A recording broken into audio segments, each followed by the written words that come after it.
the rhythm, move left to right. A new experience, baby, gon' hit your stride. Who walking? I'm walking. Who walking? I'm walking. Who walking? I'm walking. Is you walking? And when the groove get good, don't right to left. Shut up, y'all. We got grab the tread. Now who walking? I'm walking. Is you walking? I'm walking. Then stretch. Walk it out like you know your plans you have for me.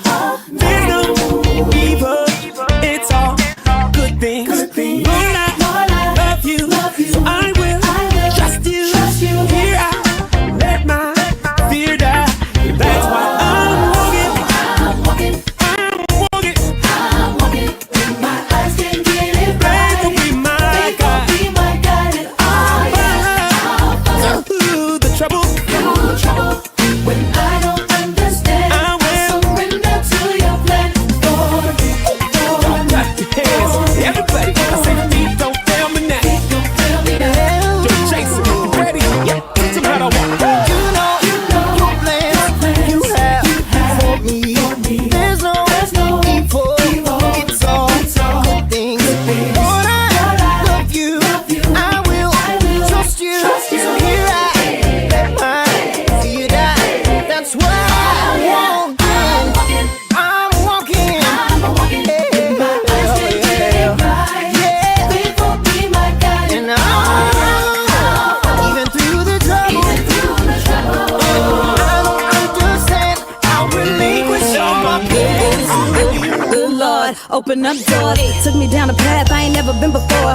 Looking at the road, I don't see a lot of space. Guess I gotta drop my load, cause you're picking up the pace. Don't leave me to die, be by my side. I get a little anxious, please be my guide. I got my feet shot, I've been prepping for the moment I would get the green light. So if you see me, I'm rolling like feet. Don't fail me now.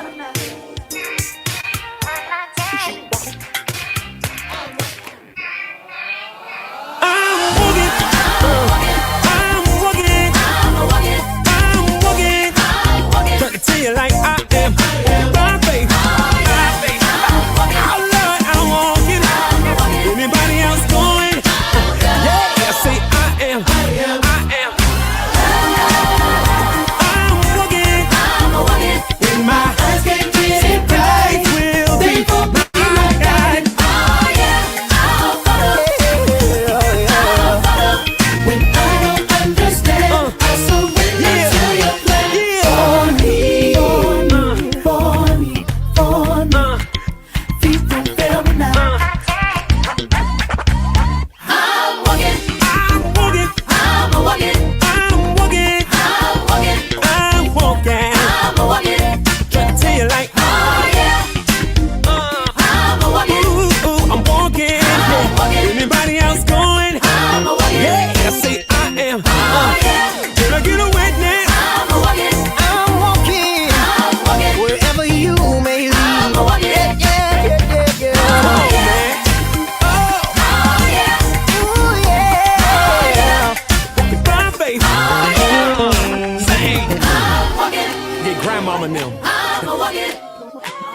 I'm walking. Go ahead, get Papa. My name is Tyrone Washington, and I was born in the 80th year of the 1900s. That's right, I'm 45. Hi there, everybody. The name is Josh Sterling Jr. Me and Tyrone graduated together, class of 98. G.O. Eagles. I'm still getting used to all slang. Yeah. I just learned what DM stands for. Yeah. When I used to hear DM, I thought they were talking about cough medicine. Yeah. Nicole Johnson is my name, and I'm 44. I was there when Cash Money was taking over for the 99 and the 2000s. What do I miss about the 1900s, you ask? Well, I would say Blockbuster, my libido, and 3 of my side teeth. In the 1900s, you had to blow everything to get it to work. Video games, VHS tapes. I guess that's why my dad never had a job. Even though I'm from the 1900s, I still got it. But because I'm from the 1900s, I'm starting to forget where I put it. Why am I dressed like this?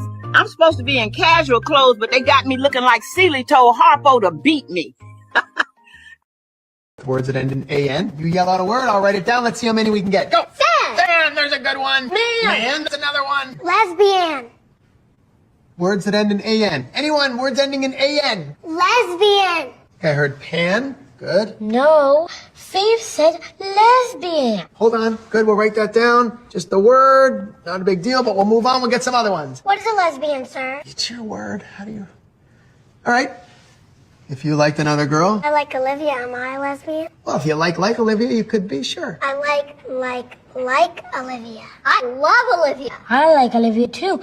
Am I a lesbian? No, it doesn't work that way, Philip. You can never be a lesbian. No fair. I want to be a lesbian. Me too. You can all be lesbians. Okay, let's just move on. Let's try words that end in O-N. Prostitution. What did you say? Prostitution. What is prostitution? What is prostitution? Let's say prostitution is when you work in the street and you get paid. I want to do prostitution. No. All right. Moving on to words that end in R-E, but let me just have a second here to think if nothing, there can't be. So shout out words that end in R-E. Crack whore.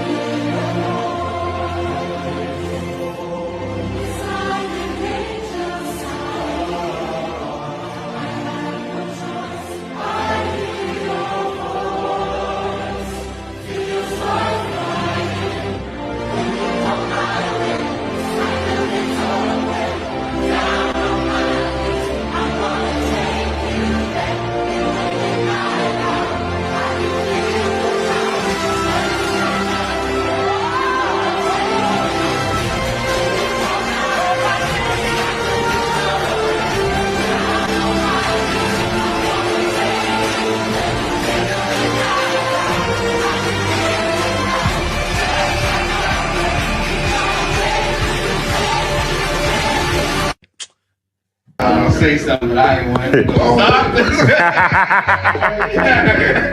to. Hey y'all, I'm doing this thing called Chat PKT with Pastor Rich Holmes. Look who's down there, the entrepreneur money man himself, the Giovanni. I call him Foots Drain. There he is right there. Foots! Y'all see that? Look at that. He keeps stepping on my feet in here right now. Hey, listen here, y'all. Y'all definitely want to tune in, and you don't want to miss this. Subscribe to the View E Network because they're doing it big over here, and you definitely want to tune in with it. Chat PKT, I'll be on there. We'll be talking about all kinds of issues with preachers' kids, pastors' kids, all the stuff that we would just. I almost said a thing. Right. You gotta watch. You gotta come to the View E Network and watch Chat PKT to see the thing I almost said. And with that, I am complete. Can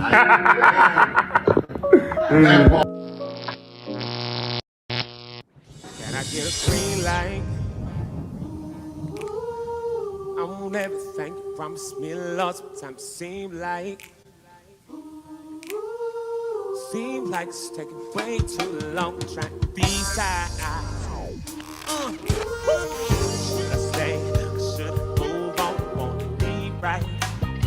So I'm moving out your green light. Say, can I get a green light? How y'all doing, huh? Where you at, huh?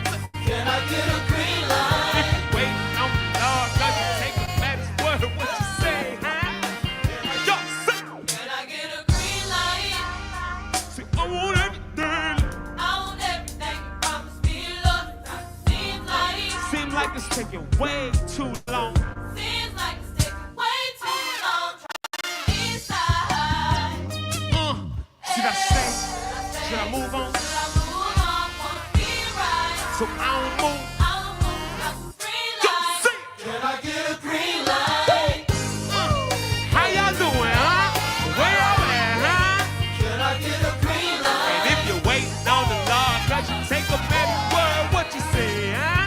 Can I get a green light? With the whole world jumping. Can I get a green light? What I'm feeling doing nothing. Can I get a green light? I said a one, but till I hear you saying something, Lord, I wonder. Can I get a green light? Yeah, 'cause I'm moving to your life, place. But I'm moving to your life, place. So I'm moving to your green light. To your green light. To this place now. Altos, say. Come on, Altos. Flip it.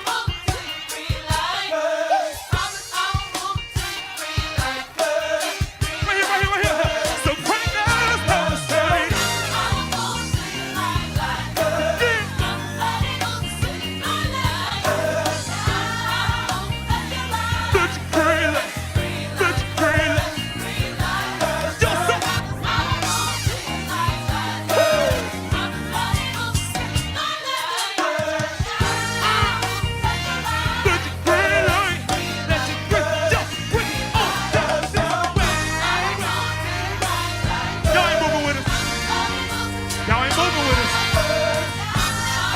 feel you. I feel you.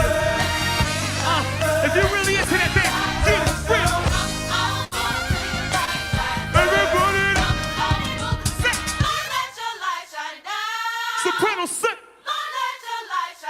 Everybody say it one time.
Somebody here, see the word I said. I was just on the screen and y'all wasn't hearing nothing. Hold on, 1 second. Hold on 1 second.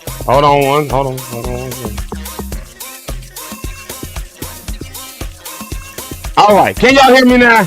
I think we're there now. Can y'all hear me now? Oh my God. I had a studio session last night and I had to turn that thing off over there. I just looked up and I just happened to notice that it wasn't reading nothing. My goodness. I was doing all the good mornings, hey, doing all that stuff like that. Y'all missed it. And I said, my name is Zeke Locke, and you're locked in with Zeke Live in the morning. I went through all of that stuff, and y'all didn't hear none of it. So y'all just going to have to trust that I said it. So you're locked in with Zeke Live in the morning. Thank y'all so much for being here. That was wild. That was insane. That was crazy. I can't believe I just did that. Anyways, thank y'all for being here. Thank y'all so much for being here. Okay, I guess I'll give y'all the spiel again. I was off the screen. This was on the screen, and I was going, hey, good morning, everybody. And then I came back on the screen like this, and I was like, hey, y'all, it's Wednesday, July the 16th, and you're locked in with Zeke Live in the morning. I'm your host, Zeke Locke, and of course, I got my other hosts, Eric and Rich and Rhonda, and we have a good time over here. You've chosen a great way to start your day. And what else did I say? And I'll say it every day until it's no longer true, that this is a great way to start your day. And so I say it every day because it's true, and I'll stop saying it when it's no longer true. I think that then I looked up and realized the mic wasn't on. So I think I got the whole spiel out of there, the whole good morning. If not, y'all know my heart. Anyways, good morning, y'all. I hope you guys are all doing all right, though. I hope everybody's doing wonderful on this wonderful Wednesday, on this way up Wednesday, on this wellness Wednesday, just on this day. It's just a beautiful day. I looked outside, haven't been out there yet, but I looked out there and it looks really great. It looks amazing. It looks really sunny here where we are. And yeah. So I hope it's nice where you are. If you're in the Chicago area, of course, it's all right. If you're somewhere else, I hope it's nice for you where you are. I hope you're doing all right with it. Hey, y'all, we're going to dive into it, though, this morning. I'm so glad to see you guys. Before we dive into too much, though, let me do this. I'm actually going to just turn the comments on. If you look down on that side, actually, if you look down on the backwards kills me. If you look down on that side of the screen, you see all of that right there. That's where the comments will show up on that side of the screen when I turn it on. But before I do that, y'all see that you can follow and you can subscribe and all that good stuff. Turn on your notifications. I promise you that's the best route to go, especially if you're over on the YouTube side, because then it'll let you know when we're about to go live and you get a chance to see it and you get a chance to come on with us. But over on this side right here, you'll see the comments. So I'm going to turn those on. If you type anything, it's going to show up on there. We'll get into the morning shout outs a little bit later. Y'all know how we do that. Y'all know that's one of my favorite parts of the show. So if you haven't said good morning already, please go ahead and say good morning. I would love to know that you're here.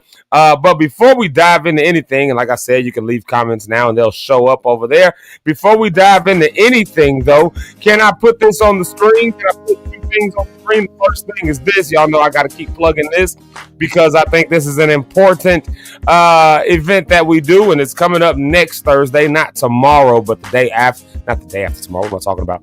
A week from tomorrow, the week after tomorrow. So Healing Voices every second and fourth Thursday from 7 to 8:30 p.m. I had a few random guys that popped in on me yesterday. They didn't pop in. I brought them into the church. They were outside, and I was like, "Hey, y'all come inside this church with me." 3 like young kids. They were 16, and shout out to them. They were 16 and 17, I think one of them was, or maybe the two of them was 16. The other one was 14 though. And they was, just hanging out, just 3 boys hanging out. And so they started playing their tracks and their music and stuff for me. I don't know how we got to talking about. We were just talking about life. I don't know how we got on it. I don't know why people, choose to talk to me. But yeah, we just talking about life with these kids and hearing the stories. 2 of them had lost their brothers to gun violence, and one of them had lost a cousin to gun violence, and they just living life. But in their songs that they had wrote, they was like, "Well, I want to play it because it got some cuss words in it." And we in the church right now, and I'm like, "Go ahead, play it. Let me hear it. What's up? We play it. You made it. The Lord didn't." I understand respect, and I said, "No, y'all definitely have a respect for the church house. That's true. Good. That's good that you have that." But we talking right now. We talking. What you got? And the songs that they were talking, the stuff they were singing was all really kind of centered around just seeing the anger and stuff like that was there. It was all centered around the violence they had experienced and all that. And so I told them about Healing Voices. They were really excited about it. So I'm saying, that's what essentially what they were already doing was writing songs around the trauma. That's what we do at Healing Voices. So I want to invite y'all there. They were really excited, I kid you not, to be able to come out. One of them was like, "Dang, I got," he said he got like therapy or something that goes on at a certain. He's like, "If I get there, it'll be like 7:30. I'm like, "Bro, if you come, just come in. Just come on and just vibe. Just get in where you fit in." And so, so I'm inviting y'all to that same thing, Healing Voices every second and fourth Thursday. So that's what I'm inviting you to. And then the second thing that I want to invite you to, if I can actually do that, because for whatever reason this image file don't want to ever work in the other way that we try to do it, so I got to do it a separate other kind of way, which is stupid to me. I hear me singing on beat. There it is right there. The next thing I want to invite you to is this caretaker support group. The caretaker support group. This is also going on next Thursday. It's every fourth Thursday. So for those of us who have found ourselves, trying to take care of people, like I said, if you're a grandparent and you raising grandkids, after you raise your kids, now you got to raise grandkids, or you got, you got parents who are now starting to, need a little bit of extra attention. Right? You're caretaking. You got a spouse. They need a little extra attention. You back and forth, worried about appointments for them. You back and forth, worried about them. They losing. Listen, this caretaking thing is serious. And if we don't support each other in the caretakers, as caretakers and as people who do that kind of stuff, that stuff will stress you out. Caretakers, there's a study that says caretakers lose their lives oftentimes quicker than the person they're taking care of. You know why? So much stress, so much pressure, so much on them. And sometimes it'll be our families that don't even step up. So it'll be like 1 or 2 people that are taking care of, you know what I'm saying? Be 1 or 2 people who are taking care of mama, or taking care of daddy, or taking care of, uncle, and you know, everybody else, you know, they come to the funeral when things are all said and done, they cry the hardest. And you know how you be looking at you wasn't even there when they, right? Because you was the caretaker. So come get that support. That's what we're doing. This right here, the caretaker support group, next Thursday. Also on that day, it's a busy day next Thursday, but that's at 12 noon. There'll be light lunch provided, and it'll be just it'll be good. It'll be a good time. So come on out for that.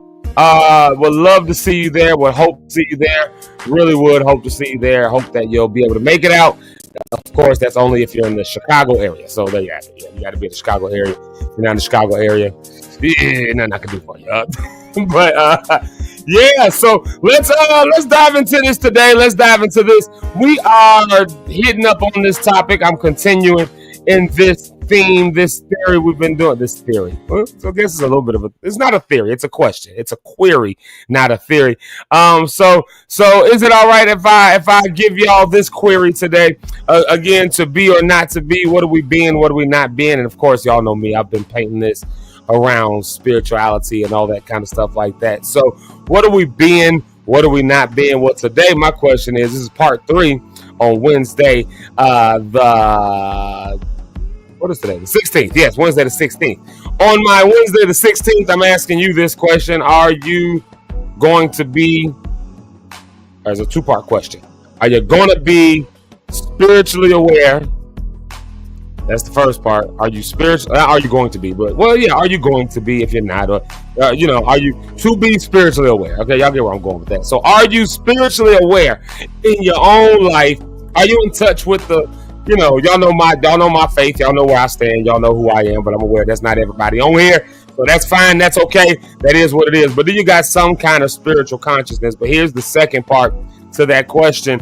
In all of this spirituality we have, has that actually, especially for those of us who believe in the God of the Bible, has that actually to some degree hindered us, watch where I'm going with this, from other things in life? And why do I ask the question that way? I ask that question that way because for many of us, we grew up in traditions where our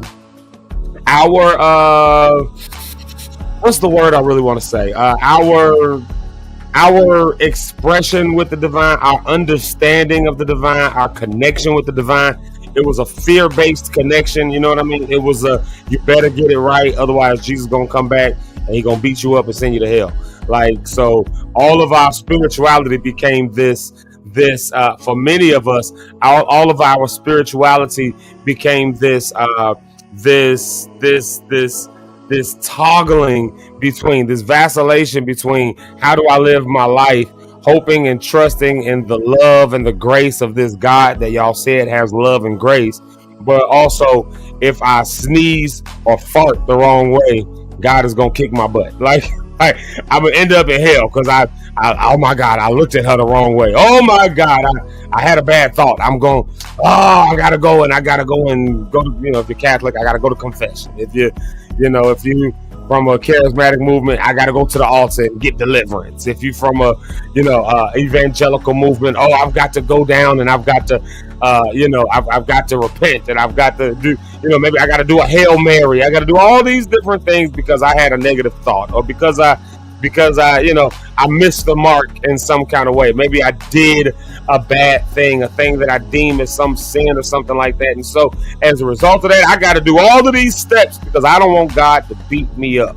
And so what ends up happening for a lot of people when that becomes their connection with the divine, what it seems like happens, and this is what I'm asking to us as all of us lock stars, this is the question I'm asking you, has that impacted the way you move in life? Have you moved out of this faith in God, this awareness that God is present, that God is there, that God has your back, that God is ordering your steps, even when you have certain missteps? Have you operated from a standpoint of God is there, or will you operate from a standpoint of God is gonna get me? Because some people got this. They got this mentality that God is going to get me because I messed up. And so I'm asking that question because I think that it creates this. I'm lost for words this morning. It creates this that microphone being off. I think threw me off. I don't know, but it creates this fear inside of us, and so now we start playing it safe, right? A lot of people start playing it real safe. They start, they start saying, well, I better stay away from over there. I better not go to the movies because if I go to the movies. I don't know, just to be all the way wild. If I go to the movies, the devil gonna jump off on me. If I go to that restaurant, the devil gonna jump off on me. If I go out there and I see those people, I can't go to my own family reunion because they heathens and they don't know the Lord, and I can't go with them, and I can't go to this and I can't go to that. Fearful of everything, and the fear really being driven by not I just want to be right in the sense that I don't want to go there because it just don't resonate with me, but more so if we being honest with ourselves, for some of us it's the feeling of, yeah, I want to go do that. I want to go see the new Superman movie, but I don't want God to get mad at me. You see what I'm saying? Making decisions because we think God is going to get mad. And I'm not telling you where to land on this because I don't know what you and your relationship with the Lord is. I don't know. It ain't for me to tell you. But I am going to ask the question. Have you ever really thought about it? Have you moved yourself away from certain opportunities in the name of playing it safe so you don't die and go to hell? That's, and have you stopped certain dreams and goals because you are afraid not of what people would say? I mean, and this is a different layer. Yesterday and the day before was kind of like, what are people saying, and stop worried about what people saying. You're enough. You're okay. Encourage yourself. We were doing all that yesterday and the day before. All of that was there. But today I'm asking it from a more right from the jugular. I'm asking this question from this standpoint. Are you so afraid of God? And that's I'm not even letting the music play for this one just yet. I'm going to turn it back on in a minute. But have you ever just thought about this? And this is a tough way to wake up on a Wednesday, but I want that to resonate with us. I had to ask this question to myself, and there's two things that really did it for me. There's a few things that did it for me, but I'll bring up two different stories and then we're going to keep it moving. But while I'm on my soapbox spiel, but the first thing I remember when a pastor asked me, what are you afraid of? Are you afraid of anything? And he wasn't asking like just in general, are you afraid of it? He was just asking, are you afraid of anything? What are you most concerned about? It was, actually it was when I signed my deal, believe it or not. And so a pastor asked me that question. We were having this conversation, this full-on conversation. And do you know what my answer was that I'm most afraid of? And when I think about it back to this day, I was just like, what was I thinking when I said that? But it was real for me.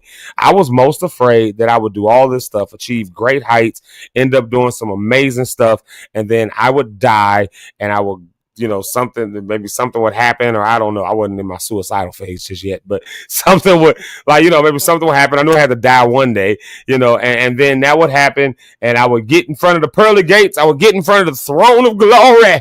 I would get right there, and God would look at me and say, "Depart from me, you worker of iniquity. I don't even know you." That was my biggest fear, and of course, what does Scripture say? But some will say, you prophesied, you brought others, you did all of this, and then you'll hear this phrase, "Depart from me, you worker of iniquity, I didn't know you." So in my mind, I was fearful and scared. That when that pastor asked me that question, that was my answer. I just don't want to die and get that and be and the Lord say that it wasn't, that I didn't know him, and I had to really catch myself with this. Now, I don't know where you are, and I'm not saying don't be. Again, we talking about, are you spiritually aware? To be aware, not to be aware, whatever the case may be. So we're not, I'm not knocking where you are, but have you ever really just thought about it and why you think about it that way? Why did I have that as a fear when in my heart, in my mind, in my soul, in my being, in my everything, I knew that what I was doing was being ordered by God. I knew that my steps was ordered by the Holy Spirit. So it was beyond this. It was beyond a concern. It was beyond a trying to keep it right. And it really was this fear of, oh man, yeah, I know that maybe the Lord, guide my steps, but my heart ain't all the way together. So I'm gonna be, something's gonna happen to me, and the Lord gonna send me away, and I'm gonna be. And I just had to get to this point where I really did. I had to get to this point where it became. Hold on, wait a minute, Zeke. Hold on, back up for a second. Back up. Pause for a second. Have you accepted the Lord? Have you walked with the Lord? Do you miss the mark sometimes? Absolutely. We all do. We all say that. But but for some of us, again, missing the mark one or two times for some of us turns into, oh, the Lord is going to beat me up. The Lord is going to kill me. He's going to strike me down. And it turns into that kind of a thing. And I had to pause for a second. I had to say, wait a minute. For God so loved the world, he gave his only begotten son. Whoever believes in him won't perish but have everlasting life. I had to remember things like, hold on, if you believe him in your heart, you confess him with your mouth. I had to start remembering things like greater is he who is in you. So I had to remember things like the steps of a righteous man are ordered by God. Even when I missed the mark, am I still a righteous man? So then it became this, and maybe this will help you. Maybe this will just be something for you to consider for a minute, but it became this for me. Why am I so scared about hell? And if I'm doing all the stuff right, according to my belief, according to my faith, according to where I was, according to where I am, according to where I'm if I'm walking with him and I'm on my way to him, why am I concerned about whether or not I'm going to end up there? If he's guiding my steps, he's not going to lead me into temptation. He's not going to just lead me down a path of destruction. But in my mind, I'm fearful of this path of destruction. And this is how I had to think about it. So, why am I afraid of hell if I don't think I'm going there anyways? Like who's putting this fear inside of me? Who's putting this, and why don't I think I'm going there? Because I'm walking with if you walking with the Lord, according to your Christian belief. Now, if you got the Christian belief, according to that belief, you don't even believe that you're on your way there. Yet so much of our life gets spent going there. And this is how I had to think about it. Y'all know I grew up in the country, Hopkins Park, Kankakee, but we had to do everything that we wanted to do fun. We had to do it in Chicago, which meant we had to jump on the expressway. We had to get on the E-way and make our way up there, that hour drive up Interstate 57 to get all the way to get to Chicago from Kankakee. And I thought about it like this. I said, if you get on the expressway headed north from Kankakee to Chicago, you are headed one direction. That's where you're going. Now, are there times where you might make a wrong turn? Are there times where you might, you might get off the exit when you should have got off too, but you can always end up right back on your way to Chicago. But here's the thing that would annoy the life out of me, and it would be almost just goofy to even consider it this way. What would happen if somebody was in the car, though, or even you were driving in the car, and the whole time you were on your way to Chicago from Kankakee? I know y'all don't know what Kankakee is, so maybe I got to use a bigger city like Memphis. You was on your way from Memphis to Chicago. and the whole time you was on your way, the only thing you kept saying was, oh man, we can't do that because we're going to end up back at Kankakee. We can't do that because we're going to be on the way to Kankakee. We're going to be, and it's like, no, you not. You on one road, and that road is going that way. Stop making, like, we left Kankakee. We done left from there. We on a one road street that's headed this way, and everything you saying is all about, if you do this, you're going to end up back in Kankakee. If you do, or Memphis, I'm sorry. If you do this, you're going to end up back in Memphis. If you do this, you're going to end up, but you won't. The only way you're going to end up doing that is if you actually get on the road, make a U-turn, and decide you're going back that way. So where does the fear actually come from that now causes us to play it so safe that we miss even the opportunities and the blessings and the things that even God himself has for us because we're scared of the very God who would bless us? That just, when that hit me, when I got that, I started having to think about it a whole different kind of a way. And I'm not saying don't be aware. To be or not to be aware. I'm not saying that, but I am saying, be aware of at least the fact for those of us who are a little bit more from religious standing and religious standpoint, I don't think now is the time to be so fearful that we don't take chances. I don't think now is the time to be so fearful that we don't do stuff. And I'm talking about in the name of God. I think God is calling some of us to do some stuff. And because we scared that we going to miss the mark, we just completely don't do it. Could you imagine that? In order to get to Chicago, I got to get on 57. But because I'm scared about ending up in Kankakee, I just stopped midway between Kankakee and Chicago. So now I'm just stuck in like freaking, I don't know, Peatone or something. Just like, I better just stay right here because I'm not in Kankakee. But you also ain't in Chicago. So what I'm saying is, how many of us have started on the way towards what God had for us, but because we got scared that, oh my God, if I do something wrong, I'm going to end up in hell. I'm going to end up in dead. I'm going to end up whatever you think. And so we just stop. Well, you ain't on your way to hell, but you also ain't really on your way to the fullness of the glory that God has for you either. You just stopped because you scared to move. And my question is, how many of us are at least honest enough to be aware that can happen? Like, it happened with me. It gets the best of us because we all want to walk right. We all want to be righteous. We all want to be upright. We all want to do that stuff. We don't want to be led into temptation. We don't want to die one day and then feel like our belief systems were you believe you was going to end up. We don't want that to happen. We don't want that stuff. But still at the same time, how many things have we paused on or stopped on? Not because we got burnt out.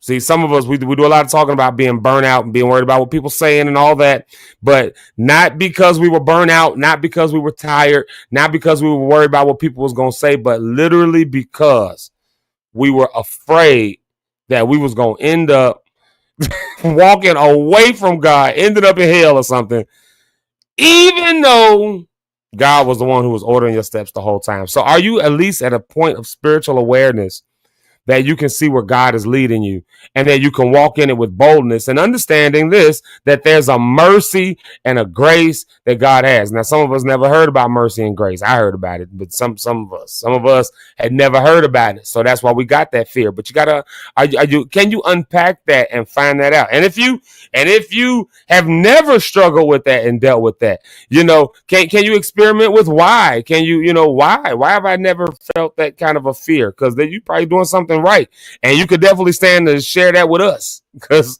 some of us really walked with that fear or still walk currently with that fear. You got people right now who won't go see a new movie because they're scared that the Lord gonna strike them down. They won't speak their mind because they scared the Lord gonna strike them down. They won't ask a question because they scared the Lord gonna strike them down. Like, I'm talking not a fear of what people gonna say, but a fear of what God is gonna do. My God, that's a crazy place to be when you think about it. And so I'm asking that question today, and that's kind of the point that we're standing from today's conversation. So as we're getting ready to move on, as we're moving forward, we're gonna get ready to go to a music break in just 1 second. I don't even have my music thing plugged in. I unplugged it when I plugged the thing in, so I gotta plug that back in. So while I do that, I'm gonna bring to the stage the one and only Mr. Eric Rideout. Y'all welcome him to the stage right quick. There he is. Eric! All right. Can you hear me now?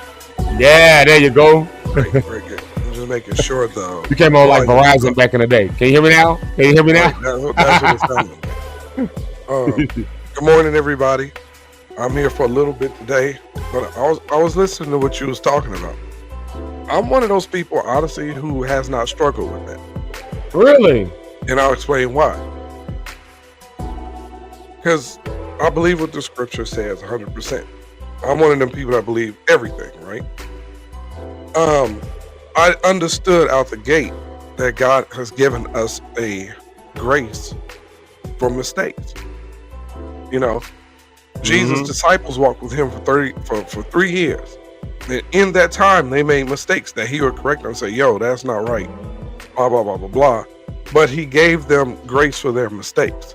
So I've always understood that. That's why I was never afraid to go to a movie.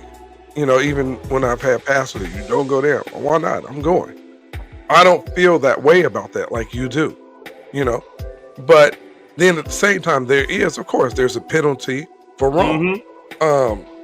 Now, I don't think God has ever designed for us to walk in fear. But at the same time, there has been situations we all are aware of that you could be doing what God has called you to be, and then yourself get in the way and throw that off too.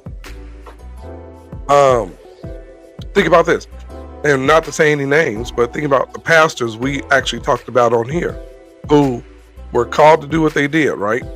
We all agree with that. And they moving in that gift. but off the stage and out the pulpit, they doing a whole different thing going. And they may have started off sincere in that ministry, but then money and the pride and the people pushing them up has got here. So now they veer off. They're still walking in what he told them, but now it's like a dual personality. When I'm on stage, I'm this guy, but off the stage, I'm doing this lady. Did God call them on that path? Yes. But we as people can get in the way too. And now that's the person that the scripture is talking about when he says you get to the gate and say, hey, depart, I never knew you. And you're like, wait a minute, didn't I do this? Didn't I do this? Didn't I do this? Didn't I do this? And God was like, yeah, you did all that.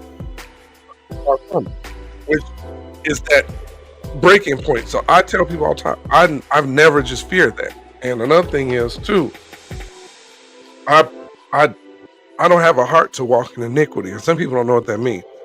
And I think, how do I say this? We all honestly have had those moments of walking in that. And those that don't know what iniquity is, that's willfully doing wrong. And you know you're not supposed to do it. It's a willful thing.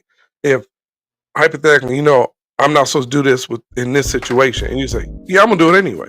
Well, you know what? God said, yeah, I know, but I'm still going to do it. That's a different type of person. And I think we've all known not to do something and we still wouldn't did it. But that's not something we practice. So for me, I've always had a respect for God because I also at the same time understand my way of thinking, or I believe, you know, or my personal views don't change what God has said, who he is and what he wants.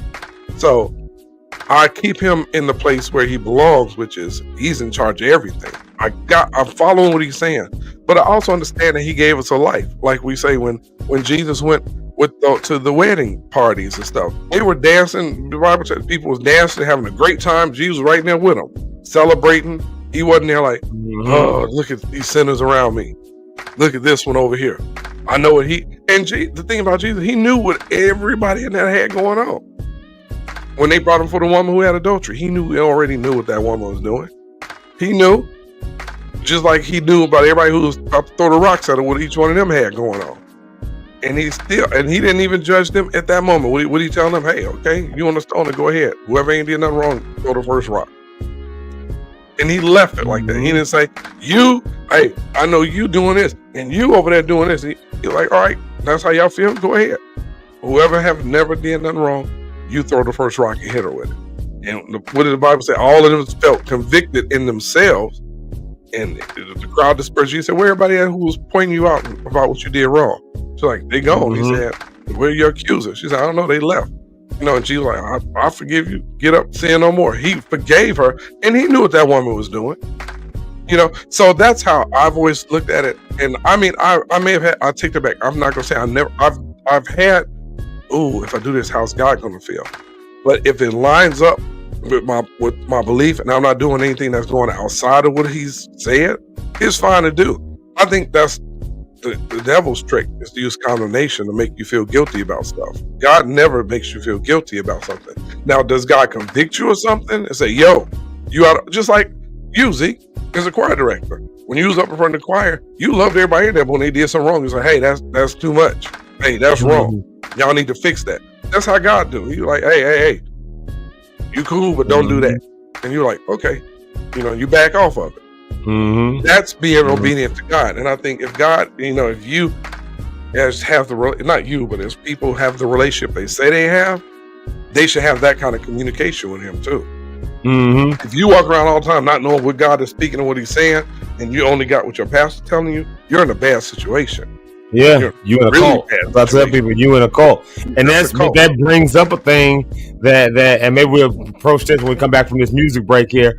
Maybe that's a good place to pick up after the music break, because that's where I think a lot of people's fears actually come from. People over a pulpit who are preaching that you do this, you do that, you going to hell, you do that, and if you take that in enough, like if you just hearing that all your life, all the time, every Sunday, every Wednesday, every Thursday, every Friday, like, you know, evangelistic places like that, right? The places that usually teach that way usually got you in church like all the time, and then so what happens? You start to believe that, and you start to read scripture through that lens, and you start to understand God through that lens, and you start to do stuff through that lens, and now everything becomes like Everything is like you better play it safe instead of, you rather be safe than sorry. You don't want to wake up one day and you standing in front of the pearly gates and now you in front of the throne of grace and you because you did that thing, now the Lord sending you to hell because I don't know, like here's a random example because I know people who would say this.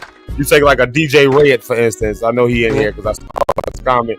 Like he a DJ, right? So you don't want to go playing that DJ stuff. They'll go as far as, well, I don't know about you bringing that DJ stuff to the church. I mean, how you gonna play turntables one day and then come into church and bring it in here? Well, you want to keep doing that because what's gonna happen? You might wake up one day and the Lord I'd rather be safe than sorry. Don't you rather be? So then now DJ Red stop his whole thing.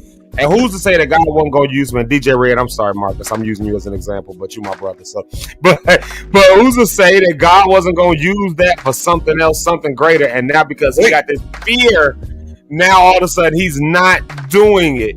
So we got to go to our music break. You just said, I just saw. I don't know if you follow Fred on Instagram. There's this Christian DJ who was hired by one of those major cruise ships, right?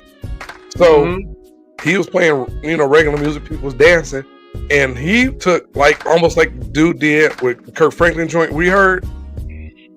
Oh yeah.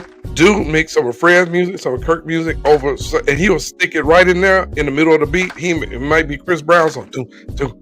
Here, I never knew life would be so. He come with a Kirk Franklin song. But this the thing. Then he went into Fred Bless over a house beat in there.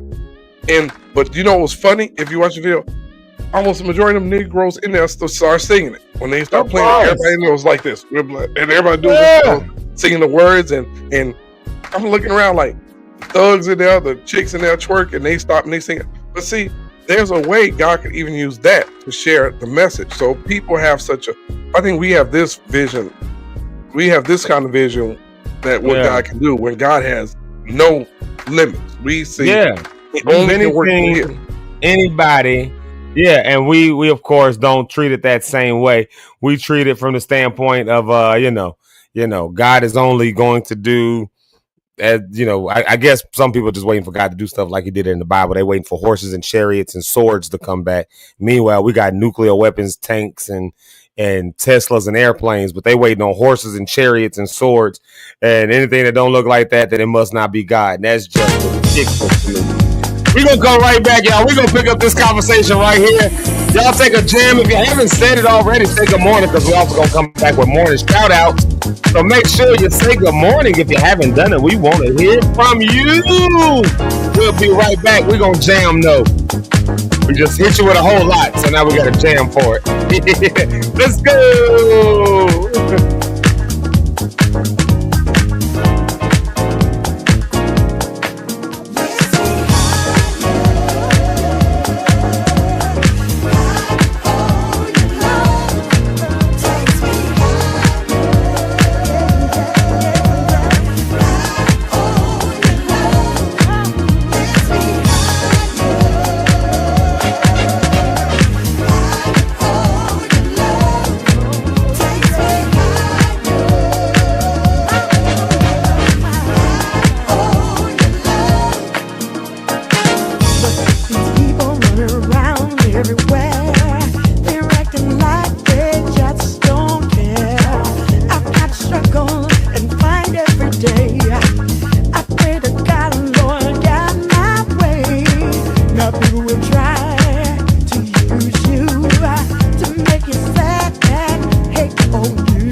Oh yeah, oh yeah, oh yeah, oh yeah, oh yeah.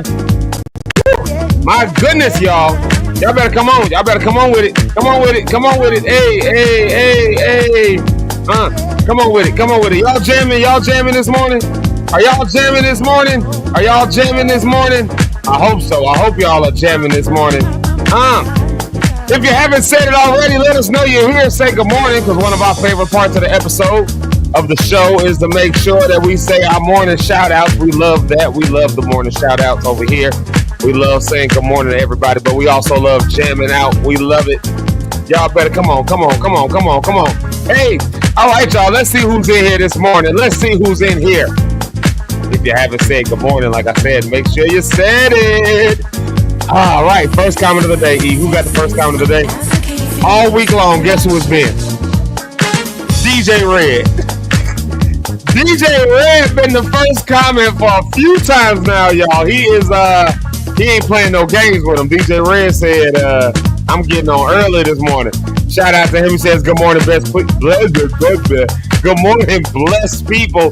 This is your winning season. There you go. He preaching to y'all this morning. Y'all better take it. This is your winning season. Yeah, I like that right there. He said, this is your winning season. I love that. I love that. He said, winning is your lifestyle. Tune in now. Speak Live in the morning. Like, share, subscribe. Do it now. You got this. Lock in. All that good stuff. Shout out to DJ Red. First comment of the day. That's what I was talking about when I was making, when I was like, man, for all we know, DJ Red, you know, somebody gonna tell DJ Red we're using him as an example. He said it was all good, though. He told me all good. He said it himself. He said it was okay that I use him as an example. So there you go. So don't y'all be trying to act like, you know, I don't know. Don't y'all be trying to act like you know, I'm just putting people on the spot. Because Red love the Lord. Red is a God-fearing young man, but he also is a DJ.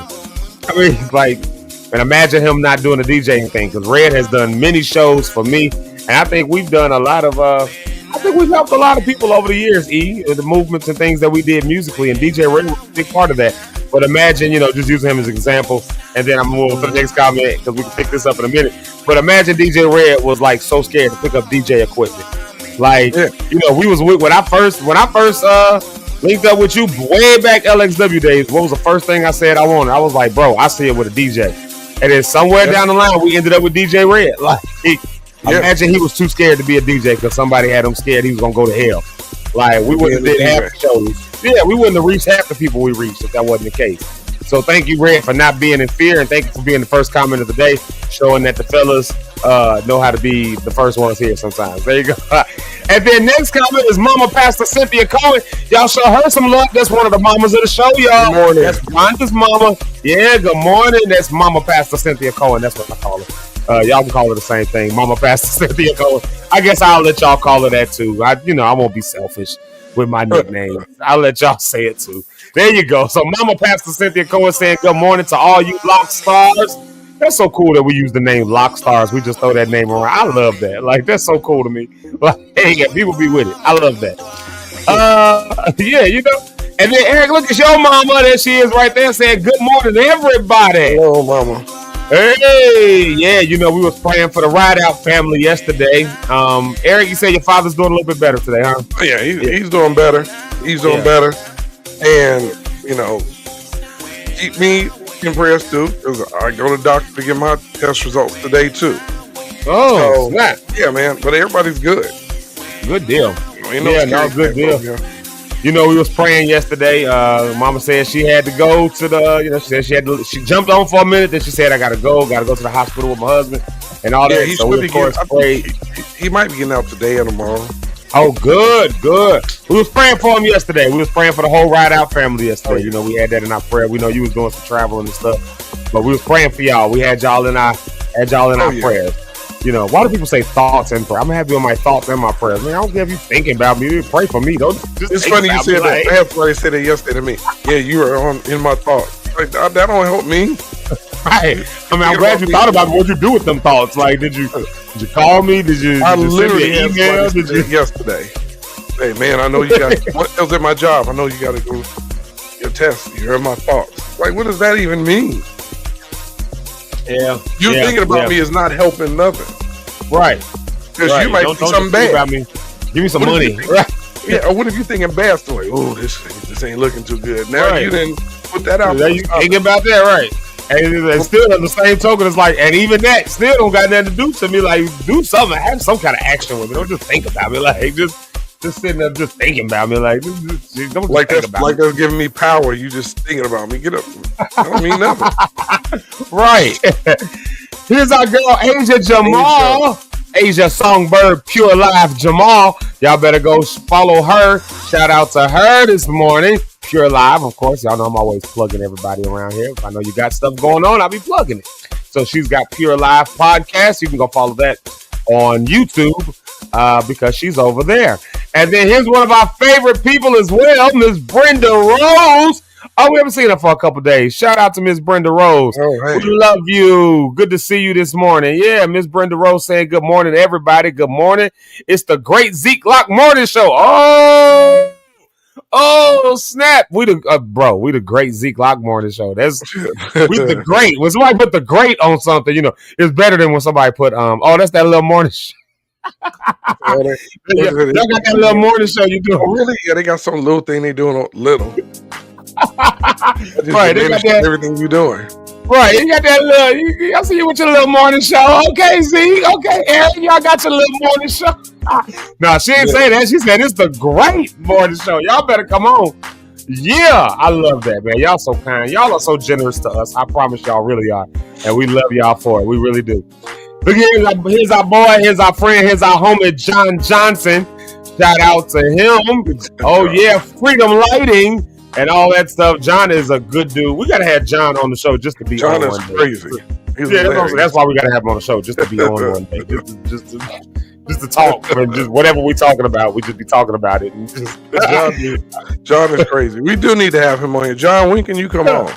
Yeah, we're gonna have you on here one day, John. When can you come on, Paul? When can you? Super pause. Like that video I sent you yesterday. You watch it today. It's hilarious. There's a guy ordering food at a restaurant. And everything he ordered was the guy. He was taking the order, just looking at him like, "What?" He was like, "Wait, can I have?" The names of the food was ridiculous. That's all. I sent it to you in the text. It's funny. Oh my God, John, we gotta get you on here. The worst food I ever, not the worst food I ever had, but of course, 19-year-old Zeke was very immature. When I was in England. I remember we went to London. I don't know if it was in London. We might have been in Canterbury. We was at a restaurant. Me and my friend Mark went to this nice restaurant. And shout out to my friend Mark as well. Hope he's doing well. He was my riding dog, boy, when we was in England. But anyways, we was over there and they got this dessert, this thing in England called spotted dick. Like, that's what it's called. That's the name of the dessert. And my immature self, of course, was like, what is that? Oh my God. Eric! I was like, what is that? It's an actual food. It's an actual thing. It's a dessert. It's like a sponge cake, I think. It's like I forget exactly what it is. Areas use words that we use here in a different way. Yeah. So I found this out the hard way. I'm always doing this. I'm always doing this. I'm always, and in America, either way you do it is peace sign. But I found out that in England, this is the same thing as the equivalent to the middle finger. So if you do a peace sign and it's facing this way, it's equivalent to the middle finger. So I was literally walking around. I didn't know this for like the first month. And I'm to everybody, I'm just like, hey, what's up, y'all? What's up? I'm just walking in like, and it would be the same difference. I'm sorry if I offend some of y'all mamas, but could you imagine me just walking around and I'm nice and I'm just coming in doing this? What's up, everybody? That's what they saw in England when me doing this. So, that's why it's good to travel. I know that's kind of, but see, that goes back to what you said. We as Western people think everybody, what we do is what it is and how it should go.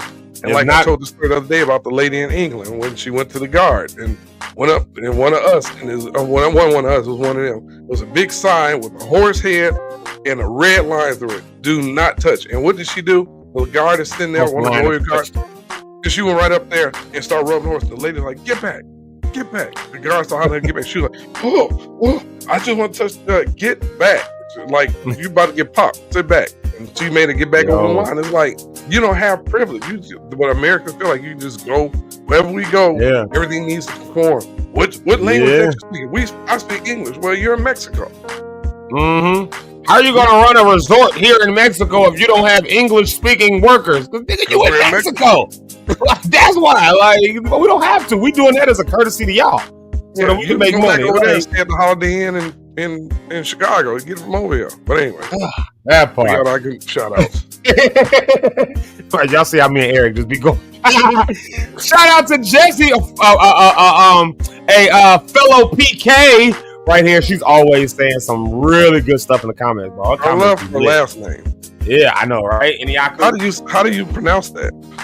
I'm imagining Eniaku. That's dope last name. Eniaku.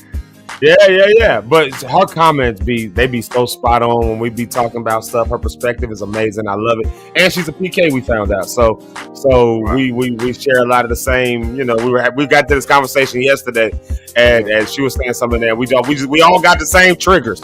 All those pastors' kids got the same triggers, the same stuff, and so that was so amazing to, you know. She said you said her name right, by the way. Oh yeah, I'm a world traveler, baby. I got this. And you know, I don't know what made me think about that. I said, if we go to London and just go in there and give them the peace sign to everybody, but no, just, as soon as you get off the plane, hey, hey, y'all, what's up? Speak like everybody. Go to church and do that to pastor. Hey, pastor, bless you, pastor. But could you imagine that? Like, I would have to literally have, and they do this actually. Like, if I were doing like say I had an album cover art, it would be nothing for me to do it like this. Like for my cover art or something. That's actually a dope shot. It would be nothing for me to do that, right? But I would have to have a whole different album art to market that project as a gospel project in England because of that. So they've done things where they've had to like change movie titles. They've had to change like. Have you thought about this though? Michael Jackson always used to get a peace out. He was over there. One day he know what he was doing. Well, see, if you do it this way, it's just peace. That's just normal. So when you do it, what? If this way is when it's this way is normal. This way is it would be the same like over here. Like if somebody did like this with their middle finger, you wouldn't necessarily assume they were flipping you off. You would just assume they were pointing up. Because I do this all the time, so you would just assume, you know. But if they flip it this way, that's a whole nother thing. Same thing here. Yeah, that was wild to me, bro. That was like, I'm just flipping everybody off for like a month. And then finally somebody told me, and I was like, so I just been running around here just cussing out everybody, like just with a smile on my face. Good morning, hey y'all, what's up? You know, so there you have it. You know, use all kind of names in their head. All right, who is this rude this thug? Like, you know what's funny about that? A friend of my sister worked with somebody who was from over there, and the name for black people was funny. She said, and some of them found it, they didn't think it was being racist. They was like, oh, you want to go where all the darkies hang out? They call them the darkies. The darkies. But him, he was like, what? You know, he said, that's what he said, now I don't say that because I know, you know, for him coming here, that's offensive over there. Some certain parts over there are like, oh, the darkies are all over here. And to them, it's nothing, no offense. Different words mean different things. That's the thing. Shout out to Jamaica. Darkies, you got a problem. Yeah, you call me a darkie over here, you're going to have a darky eye. You know, it's funny. It runs to my sister's at her job. My sister works for the state, and it was a bunch of cubicles. And it was mostly black women working there. And this one lady, she was of another race, came in and said, y'all in here working hard, like some Hebrew. And you know, the next word is slave. Yeah. But all she got was, y'all in here working hard, like some Hebrew. And she got to the Hebrew word. And my sister said, all it saw on the top of the cubicles was eyebrows and eyes like this. They start popping up. The black women was like this. Everybody's eyebrows are like this. Angry bird. She said, the lady, she was like, y'all have a good day. And back went out and left. Because she was about to catch it in there. You got 20 black women there. You gonna say y'all work like some Hebrew. And she said, none of them got up. They all just, always saw everybody looking over that cubicle with a top of hair and angry eyebrows all over the building. That's funny. But, so we got to be careful, people, what we say. That's the whole point. If you go in and you're traveling somewhere, learn what you can say and what you can't say. Mm-hmm. Yeah. Shout out to our girl Jamaica Lachey. Here she is right here. Y'all know y'all can find all her music. And we're going to have her on at some point this month because they'll be releasing the thing she's working on, they've been doing the voiceovers and stuff for it. It looks really good. They got this cartoon series going on over on the View E Network called The View From Here. And Jamaica is the creator and you know, the director, creator, and all that of this, and the star of it. And it's Jamaica doing Meek. I don't know. Yeah, voiceover. Yeah, you know what's crazy? We was just talking about that. When you sent me that video, we was looking at a video of that. Somebody had something like in their mouth, basically, and I was like, maybe that's how Jamaica did that. Squirrel face. Yeah. Why did that? It popped up.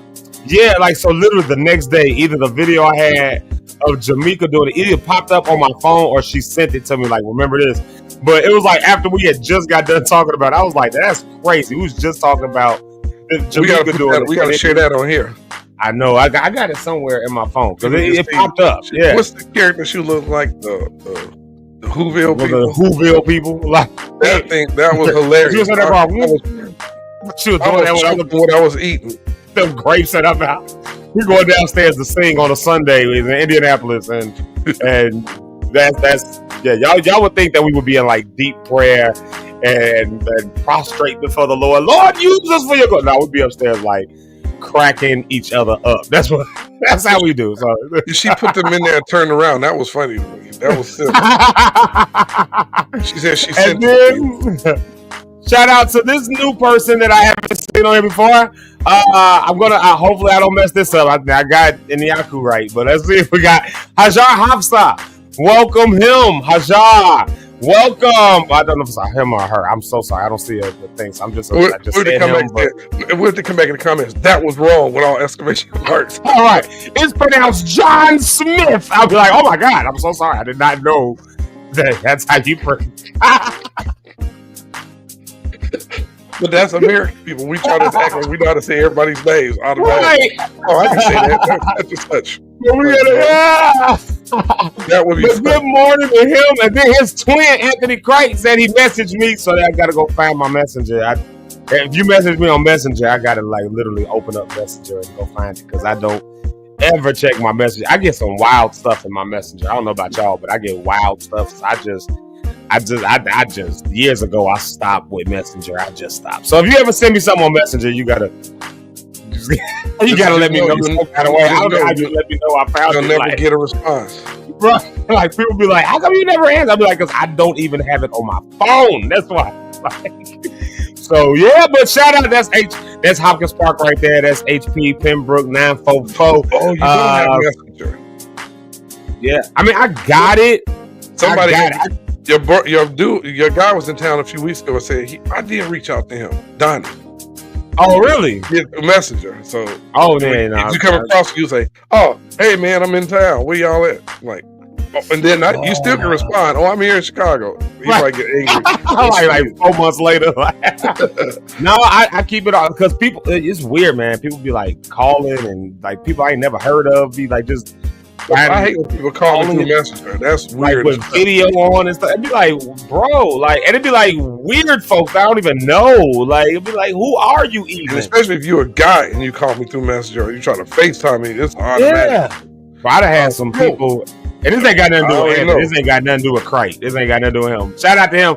He HP 944. You know, we know what we're talking about when I say the 944, when I say HP, when I say Pembroke, when I say K3. We know that language. Everybody who don't know what I'm talking about when I say that stuff, that you wish you was from where we from. Yeah, no, I done had people that be in my messenger. I had I bump it because I told them off, and so I told them off. I already know who you talking about. Weirdo. Because I told you about it when I did it. You know exactly the story I'm about to say. And after that, I said, man, get this mess off my phone. Like, I want to see pictures of your feet or something like that. I was like, what the F? Man, you get off my. If you ever message me something like this again, I will personally find you and do like. And I typed all that back to him, and I said, man, you call yourself representing the gospel and representing da-da-da. I went preacher on him. I said, how you gonna be in people's inbox, especially me, another dude, talking about, okay, can I send you pictures of my feet and all this other stuff like that? Now, don't you ever get in my inbox saying stuff like this. I ain't gonna expose you. I ain't gonna tell nothing. It's between us. But at the end of the day, if you ever do it again, I will definitely let everybody know, because you call yourself. Oh yeah. That will now become your cover story, your backdrop. Yeah, you call yourself preaching 1 minute, but you in my inbox the next talking about some, can I send you pictures of my feet? I kick you in your tail with these feet. You gonna take a picture with it going up your butt. How about that? Like so there you have it. So Craig, I'll go looking for my I'll go looking for my for the messenger from you to check you out, man. I got you. I'll get on there for you, because I know you. I actually know him. Now that other preacher, I've met him a few times. It's just weird when people call messenger and stuff like that. That's just the weirdest thing to me. And I get it all the time. Either they'll FaceTime me or call me. Like, I mean, I just follow you online. I just want to say hi. Or you know, music. How many that's like for celebrities? How many celebrities get like random calls like every other day? All of them. Yeah. And I hope y'all don't think I'm going off of the thing about my friend Anthony. I'm not going on the thing about him.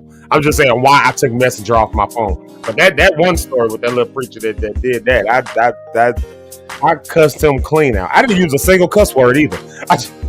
But I told him clean about himself. And I was just like, don't you ever. I'm not one of these little back behind the scenes DM me type of dudes. I'm not that guy. Don't play with me like that. Nah, bro. We don't do that. Like, you know, nah. So Jamaica Lachey, you are funny. Like, who is shout out? Right, everybody want to know who it was. I said I wasn't going to expose him. He ain't never got on my stuff before with it again. At least I don't know, because I took Messenger off. But shout out to Linda Lawson. She is also from HP, the 944 K3. You know, we know what we talking about when we say that. If you don't know what I'm talking about, it's just because you ain't from there, and that's okay. I bet you wish you was like us. Well, shout out to Linda. Grew up with her. That's my girl. That's my friend, my homie. So shout out to her. Hope you doing all well. Hope everybody's doing well. Hope your family's doing good. Give your family a hug for me. Give them some love for me. Love you so much. Let's see. Oh, look, y'all. It's Miss Rhonda. Rhonda on the Rocks is here this morning with us, and she's saying good morning. There she is. So y'all show her some love, and then of course salutations. Salutations. I'm gonna start saying that to people. Salutations. I'll do that to people. Salutations. Greetings and grand risings unto thee. Most people like salutations. Like, why would you just not say hello? Because I'm different. I would say some stuff like that. Salutations, my duplicitous and turning the T.I. and stuff like that. That's how T.I. talk. That dude, his sayings be just outrageous. And then shout out to my mommy, y'all. She's on the Facebook side this morning. She's on the Facebook side. So if you're over on the Facebook side this morning, y'all show my mommy some love. She'll be here in a couple days. She'll be here Friday morning. I saw the next post your mama said. I know. I'm about to put that one up. She said that she's praying that all y'all have a beautiful day this morning, so y'all better receive that. But also, maybe, I don't know, there's a business opportunity for some people selling feet pictures. I don't know. I heard from a co-worker that there's a site where you can sell feet pictures. There is. I know a friend who, a girl I used to talk to way back in the day, who actually, she was making ends meet selling feet pictures a couple times. Yeah. So she sold some feet pictures, and so $400 selling pictures of her guy. Wait, selling pictures of her guy's feet. Oh shoot! Yeah. So what was he? Why was he sitting there posing for foot pictures instead of she sending her own? Maybe she was sneaking. That's crazy. That's even worse. You know what's crazy is people got weird fetishes. I ain't gonna even call them weird. Some man out here looking at his feet smiling. He might have some guy out here looking at his feet smiling. No, he definitely does. $400 means they making a lot of money on it, which means a lot of guys, a lot of girls, a lot of people in general that just is into that kind of thing. Hey, you know, go do you, whatever. Hey, I ain't even knocking it. OnlyFans paid a lot of bills during the pandemic. So, Not for me. I didn't have an OnlyFans. Although I did set. So here's real talk. I set up myself an OnlyFans page because I'm not doing those. I'm not doing those. If you come to my OnlyFans page and you're looking for me to give you some sexy stuff, you ain't gonna get that from me on my OnlyFans. Actually, you won't get anything on my OnlyFans because I've not done anything with it. But I thought it'd be like, I was kind of going back and forth with OnlyFans and Patreon and all these other different. They've got like reminded me of with that cooking shows and stuff on there too. So remember what Sir the Baptist did? Baptist, he did a whole. He had the songs he had out. Yeah, he went to Pornhub and uploaded his gospel music. Yeah, he got a Pornhub account. Like I didn't go that far with it, but I was interested. It was interesting though, is that and for those of you watching, it wasn't no weird stuff. It was literally his gospel music video. It's just his music video. Said, they need to hear the gospel. He uploaded them videos. I said, did you stand and look around or something? He said, I ain't talking about all that. I just said I put my music up. But at the end, he started getting messages from porn stars. And there were people in the business watching and said, this really blessed me. I needed to hear this morning. So it worked out where he was able to share the gospel to some people who, whatever. Now, we're not telling everybody to do that because some people get on there and say, oh, let me upload my video after I watch 9 to 6 of these others. No, we're not telling you to go on there.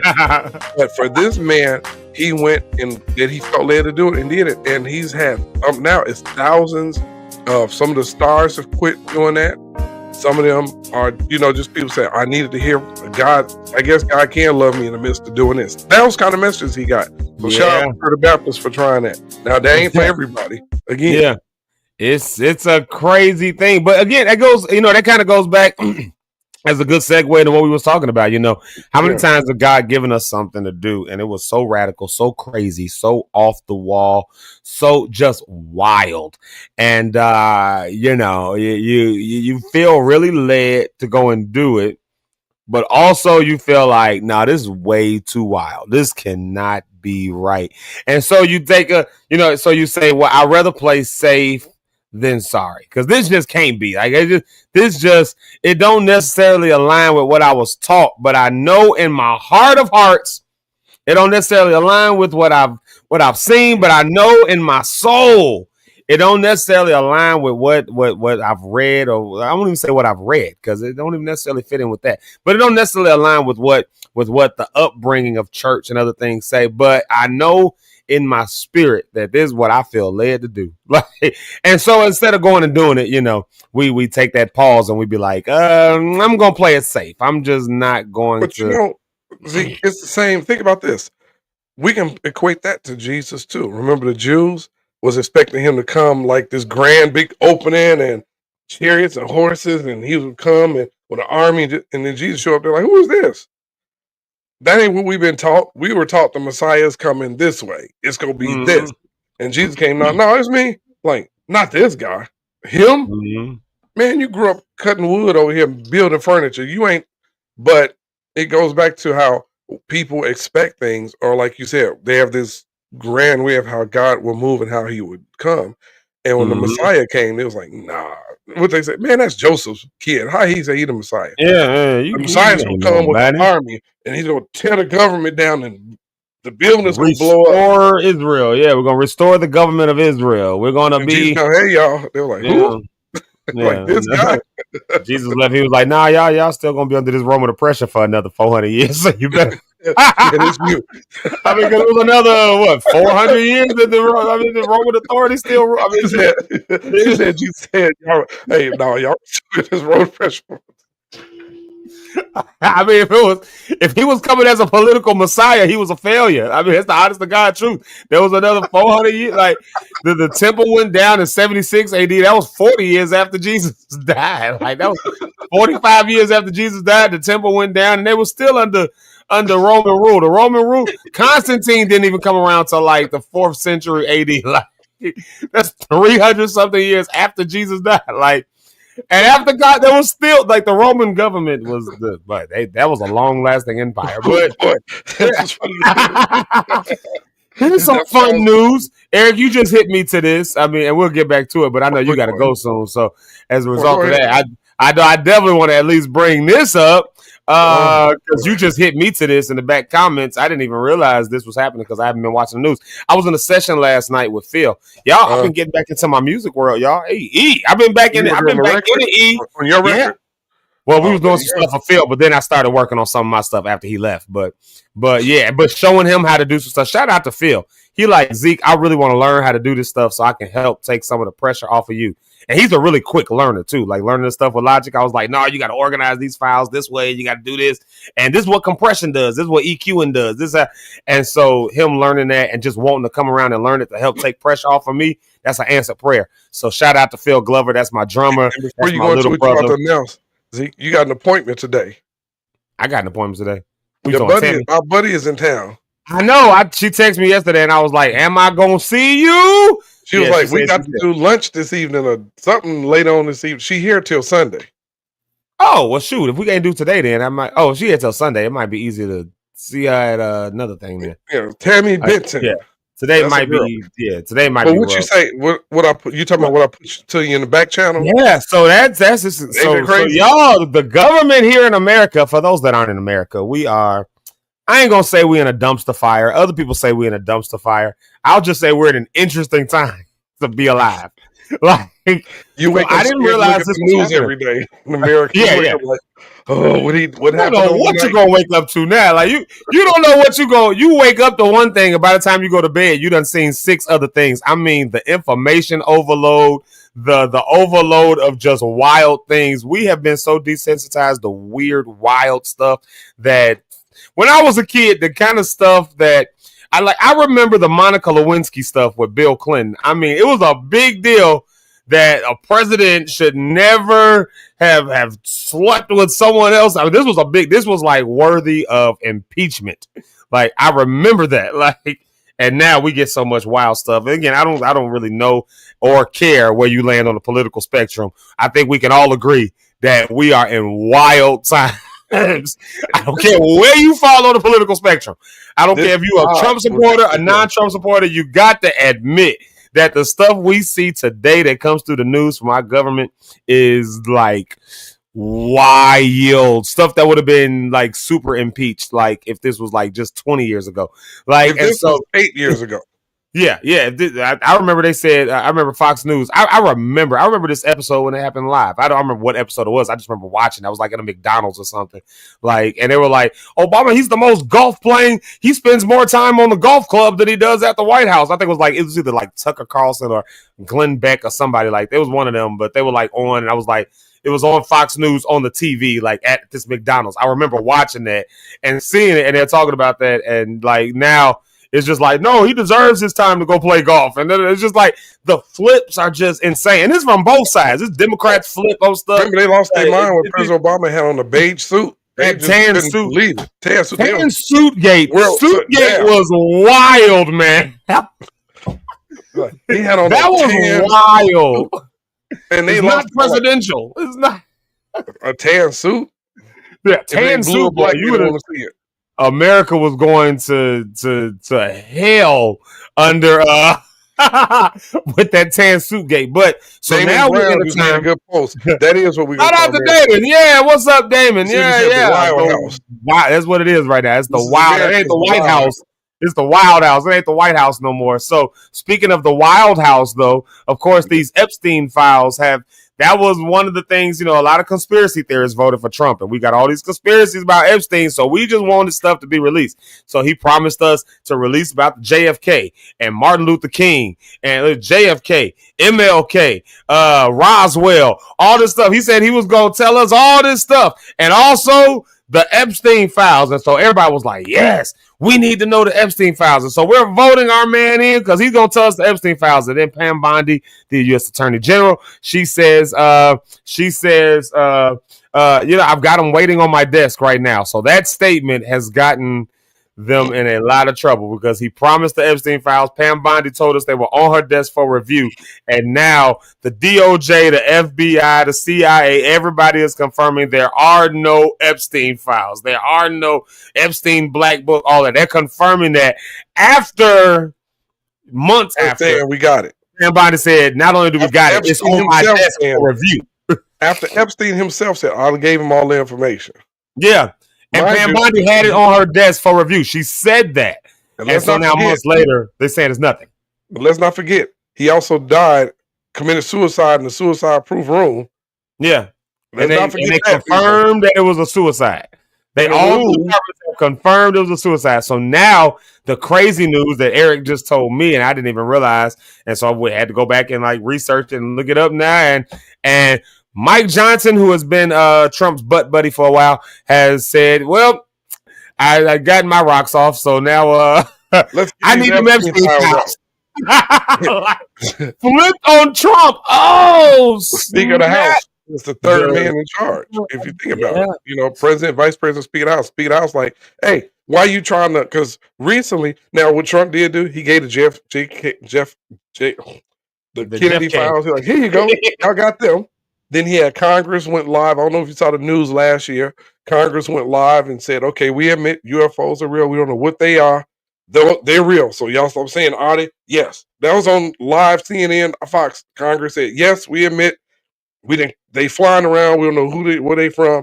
He gave that, but then he's gave them something about King.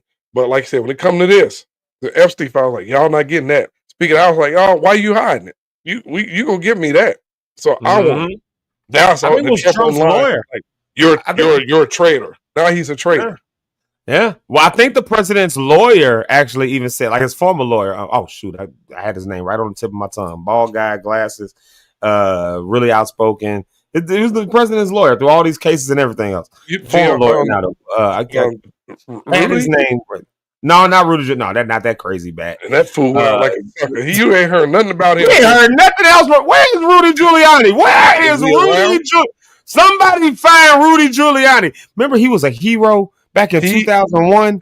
He was if he would have stayed on that path, he actually could have probably become president as a result of that. Rudy is probably in the bottom of Lake of the Pacific Ocean somewhere. You will never find because this is what, and I'm telling you, this, like you said, you saw what I sent you with Johnson when I'm like, your party. So then Trump said the Republican parties are now chaotic and they're fella, you better tread softly, sir. Well, they're gonna do that investigation, and it's crazy. the whole thing about the first thing got me, and I am a conspiracy theorist lover.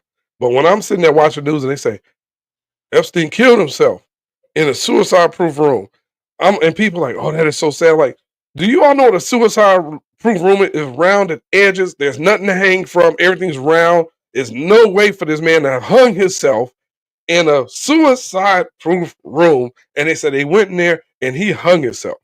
How do you hang yourself in a room where there's no way to hang yourself? Yeah. Like, and the people ate that up like that. That's terrible. Like I saw Dave Chappelle say, he said, "Y'all believe that crazy stuff? You like it's almost like the Michael Jackson case when the dude, like Cat Williams said, the dude said Michael Jackson in a coma because propofol puts you in a coma almost. Yeah. Michael Jackson, he said, I didn't give him a shot. Mike woke up out the coma, set up the IV, refilled it up again, stuck it back in his arm, and went back to sleep. And people are like, wow, that sounds plausible. No, it don't. Some stuff just don't even make sense. But yeah, so the Robert Johnson is going after them files, and he said, I want that now. Mm-hmm. So now we're about to see a big situation. Yeah. And like we said, will Trump be here for all 8 years? It's to be seen. Well, that was an interview with Trump's former lawyer. Yeah, he lost his law license. Yeah, lost all that stuff. Yeah, I need to. What's Trump's former lawyer? I need to just look it up. But anyways, he said it. Like he said, one of the reasons that like from him standpoint, he said one of the reasons he didn't want to like say different stuff. He was like, number one was attorney-client privilege, and number two, there's a lot of people that will be in there who had nothing to do with like any wild stuff, but because their names were there, they would automatically become associated, which would ruin Diddy brands. Some people may have went to the day party for Diddy and then stay around for the weird stuff, but their names are in there because your name is there. People start drawing conclusions and assuming. So, in other words, though, just that statement alone says, of course, there's an Epstein file. There's files and there's all of this. There's statements, there's names, there's all that, because there's a lot of people whose names, even though they're there, they had nothing to do with none of the wild stuff. But it points to the fact that there are files. And so now to have this sudden 180 flip of, no, there are no files. And this was this. Yeah, they sure did say there are no. That was just made up. Now the Speaker of the House is saying, I want the Epstein files. Released. Yeah. What you hiding? You told Trump, what are you trying to avoid? I need to see him. Where'd this big flip come from him to between them two? Mm-hmm. And then Elon Musk jumps in the comments on Twitter. I'll help you get him. What you got? No, he said, I got access already. What? Mm-hmm. Elon already got him. It's about to get ugly. So people, who knows? Cohen. Oh, we talking about Cohen? Nope. The other one. It was God. Was he bald in the top?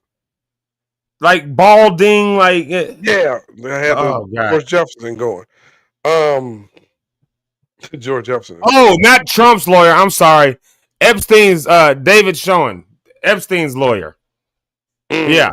About whether or not Epstein kept the client list. I'm sorry, I said Trump's lawyer, not Trump's lawyer. Now wait, Epstein's they lawyer. said he didn't have a client list. Now there is a client list. Yeah. No, he said there's a client list. He said there's a client, like the lawyer said, there's a client list, but the problem with the client, number one, attorney-client privilege. Number two was, so even after death, there's an attorney-client privilege. I know I said the president's lawyer, my bad.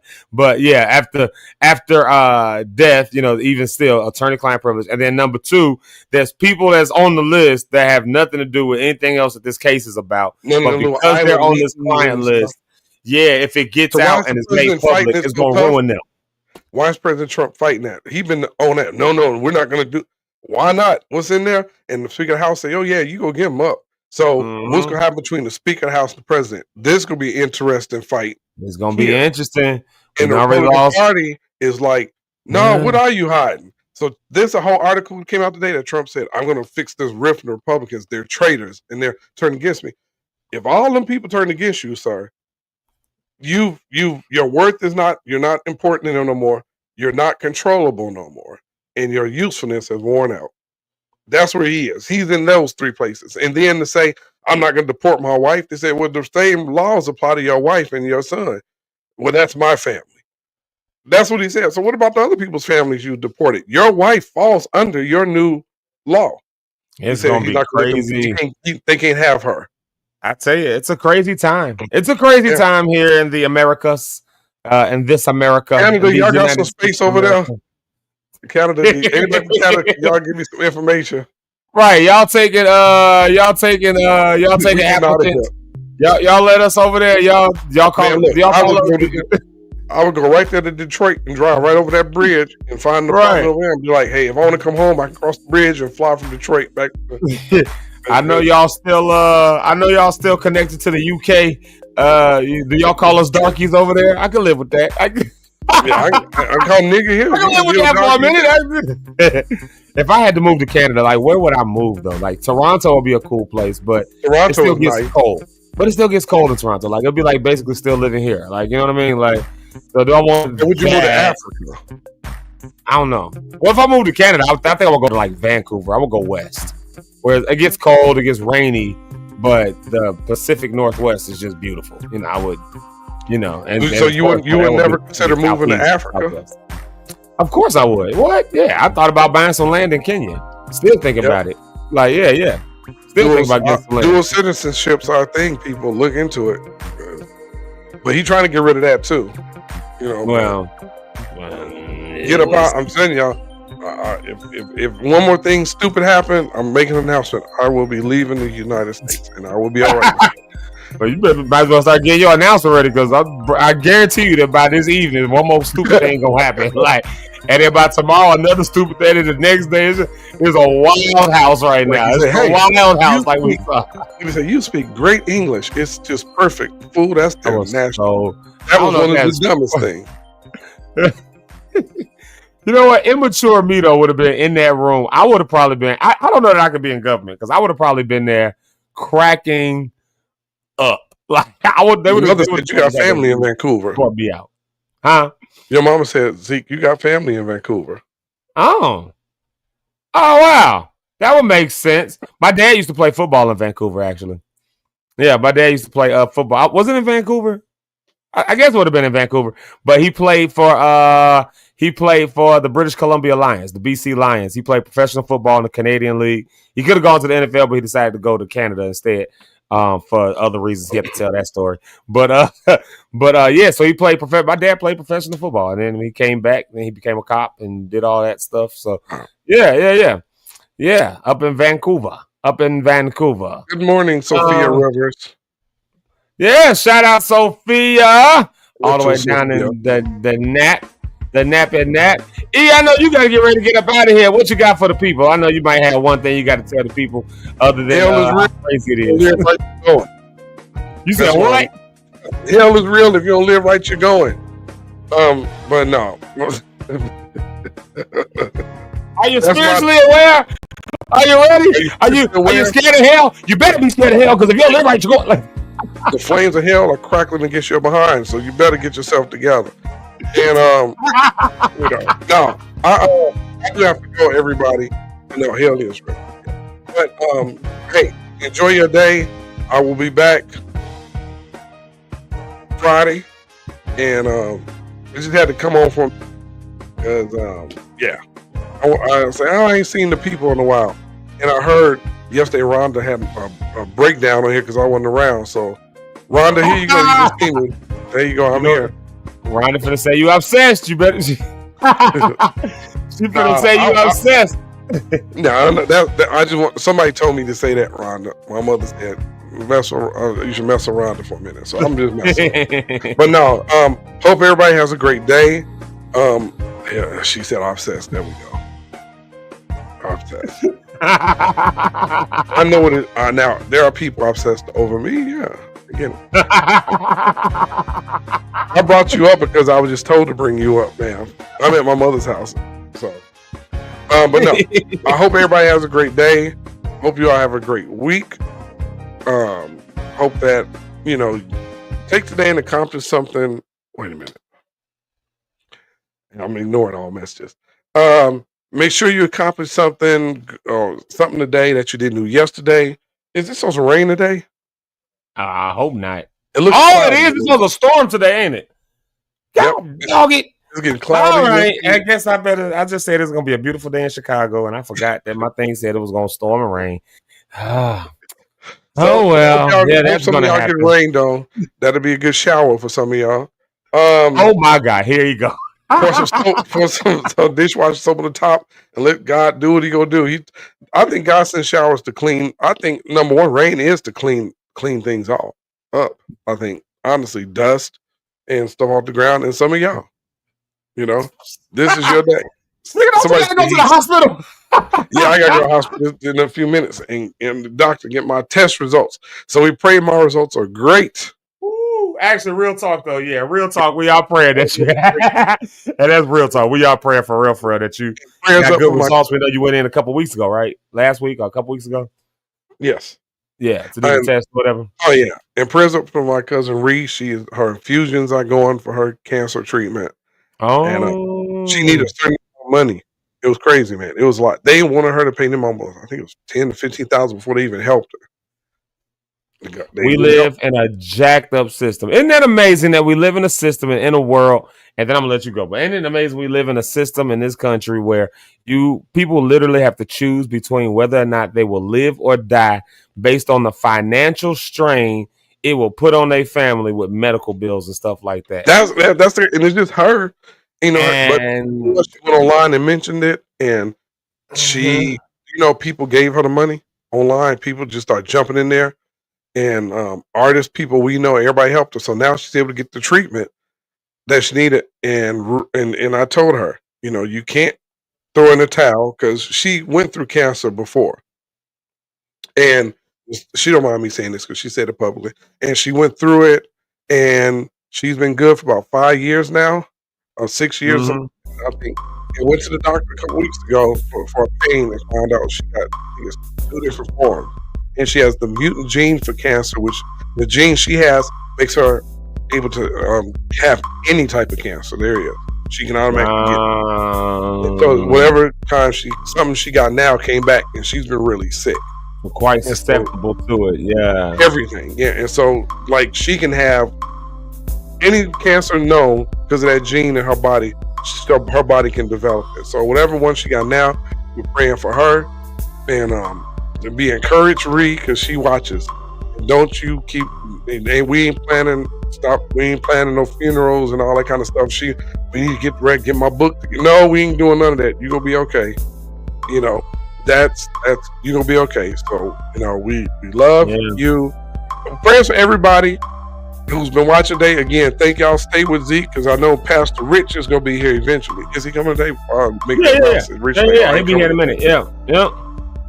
Y'all gonna hear something good from Pastor Rich. Zeke will keep y'all going. Pray for our country. You know, pray for each other. And yeah, that's it. I don't have nothing left. I am, in the words of Pastor I am complete. And by the way, Zeke, before I go, I got a text this morning. You're going to get a call from your former Detroit, now Atlanta brother, who's ready to move forward. So he said he gonna be able to give us that flyer to make that announcement for him. So he just sent me a message. Well, tell Zeke, let's lock it down. I said, Zeke, glad I do with that. It's all out of my hand now. I think they might be something else going on now. So we'll talk about that later. So yeah, we'll talk. Right, y'all. Be up. Yeah. Later. Well, we love y'all. Eric, we're praying for you, and we're gonna take this music break, and we'll be right back. That was my exit off, and I was gonna try to make this big exit, and I can't find the button. Crazy work. Well, we're praying for you, hoping that all is well. And yeah, absolutely. We'll see y'all next time you're here. I don't know if you're not here tomorrow, right? All right, y'all. Peace out for Eric. And we'll be right back. Y'all enjoy this music break.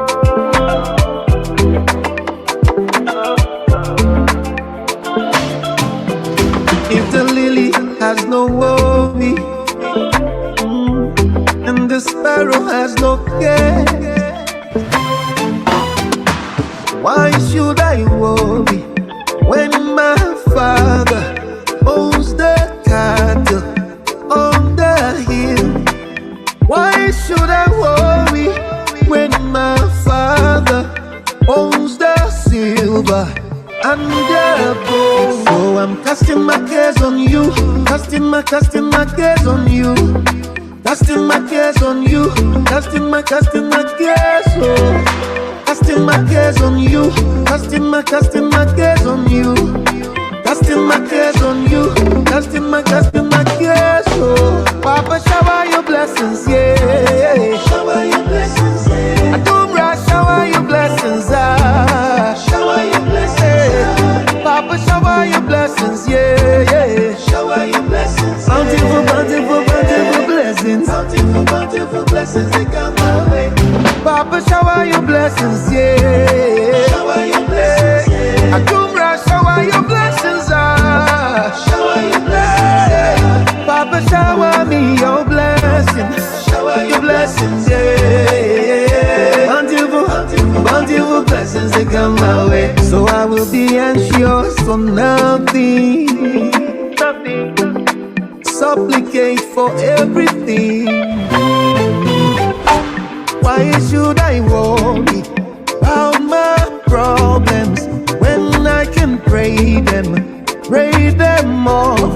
Why should I worry about my troubles when I can pray my troubles off? So I'm casting my cares on you, casting my cares on you, casting my cares on you, casting my cares, oh. So I'm casting my cares on you, casting my cares on you, casting my cares on you, casting my cares, oh. Papa, shower your blessings, yeah. Shower your blessings, yeah. I don't rush, shower your blessings, shower your blessings, yeah. Papa, shower your blessings, yeah. Shower your blessings, bountiful blessings, bountiful blessings, they come my way. Papa, shower your blessings, yeah. Shower your blessings, yeah. I do rush, shower your blessings, shower your blessings, yeah. Papa, shower me your blessing, shower your blessings, yeah. Bountiful blessings, they come my way. Abundant blessings, multiple blessings, bountiful blessings, come in my way. Abundant blessings, multiple blessings, yeah.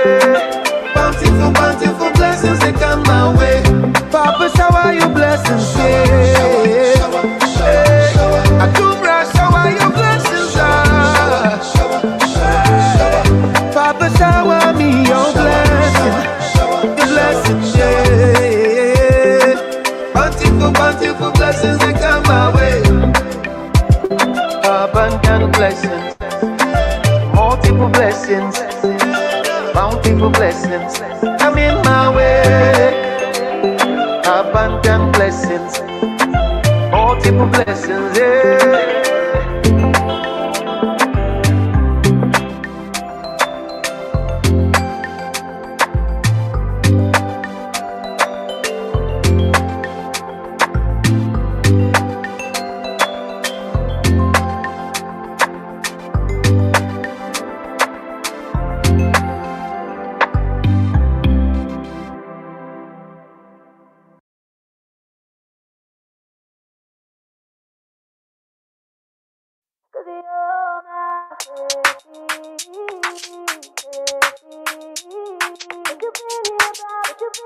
We'll be right back.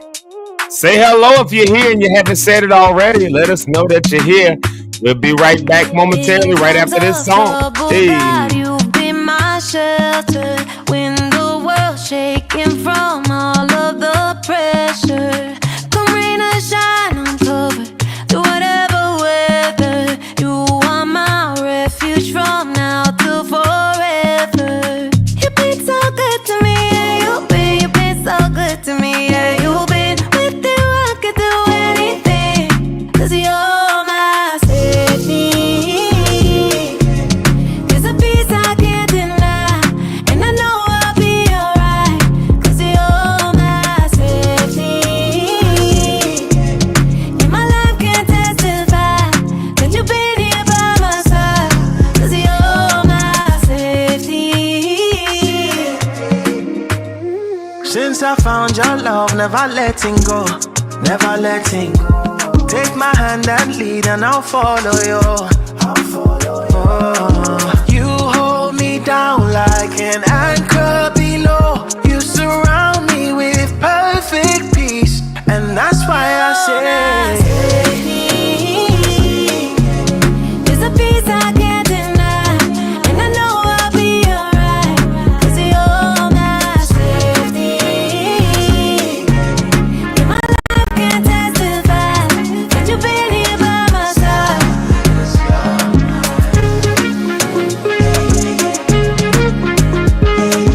You're my safety, you're my safety. I follow, let you lead the way.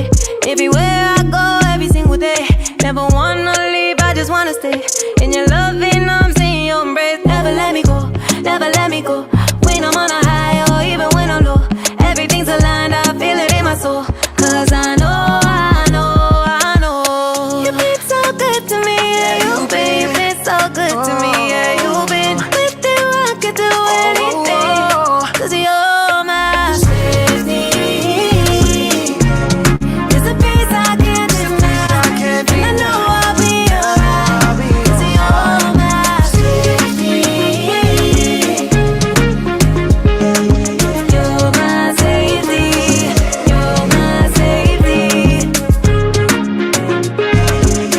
I will be running to you. You're my safety, you're my safety. So hide me, hide me, hide me in your loving arms. You're my safety, you're my safety. Yeah, and we are back, y'all. We are back. Hey, we's back. Welcome back, Zeke Live in the morning. Here we are. Wednesday, July the 16th, and y'all have locked in with us. Shout out to E as he's on his way to get his test results and all that. So we're definitely keeping him lifted, keeping him in prayer, thanking God that everything's gonna work out and be all right. So we definitely appreciate the Lord on that one. So can I ask y'all this question? Let's get back into it. We done talked about a lot of stuff, and I started this thing off, and of course I flipped it because me and Eric got to talking about government and politics and stuff backstage during the first music break, so we had to take that little pause because that just shocked me. Actually, I ain't even gonna lie. I don't know if it shocked me. I just didn't expect that flip, that rift. I don't think I expected it to happen so soon. Also, midterms are coming up, and the House has a more vested interest in making sure that they get their vote. So, anyways, that just took me. But I'm gonna ask you this question again: what are you scared of? To be or not to be? To be spiritually aware, like I started off saying, are you afraid? Are you afraid in this spiritual awareness that you found? If you found out how to be spiritually aware, I found God. I love God. I know God. I love the Holy Ghost. I love Jesus. I don't know. Maybe you on something else. I don't know. Maybe on another page. I love, I don't know. I don't even know. I can't think of nothing. But wherever you are, is there something inside of you that is fearful that you're going to be, that you're going to be sent to hell for thinking outside the box, for thinking bigger, for thinking vaster, wider array? Is there something inside of you that thinks that? I think that, I think we've taken a distortion of scripture, the understanding of the word, fear the Lord. And then the fear of the Lord is the beginning of knowledge. And you should have a fear of the Lord. The Lord is but this fear of the Lord, what does that really mean, right?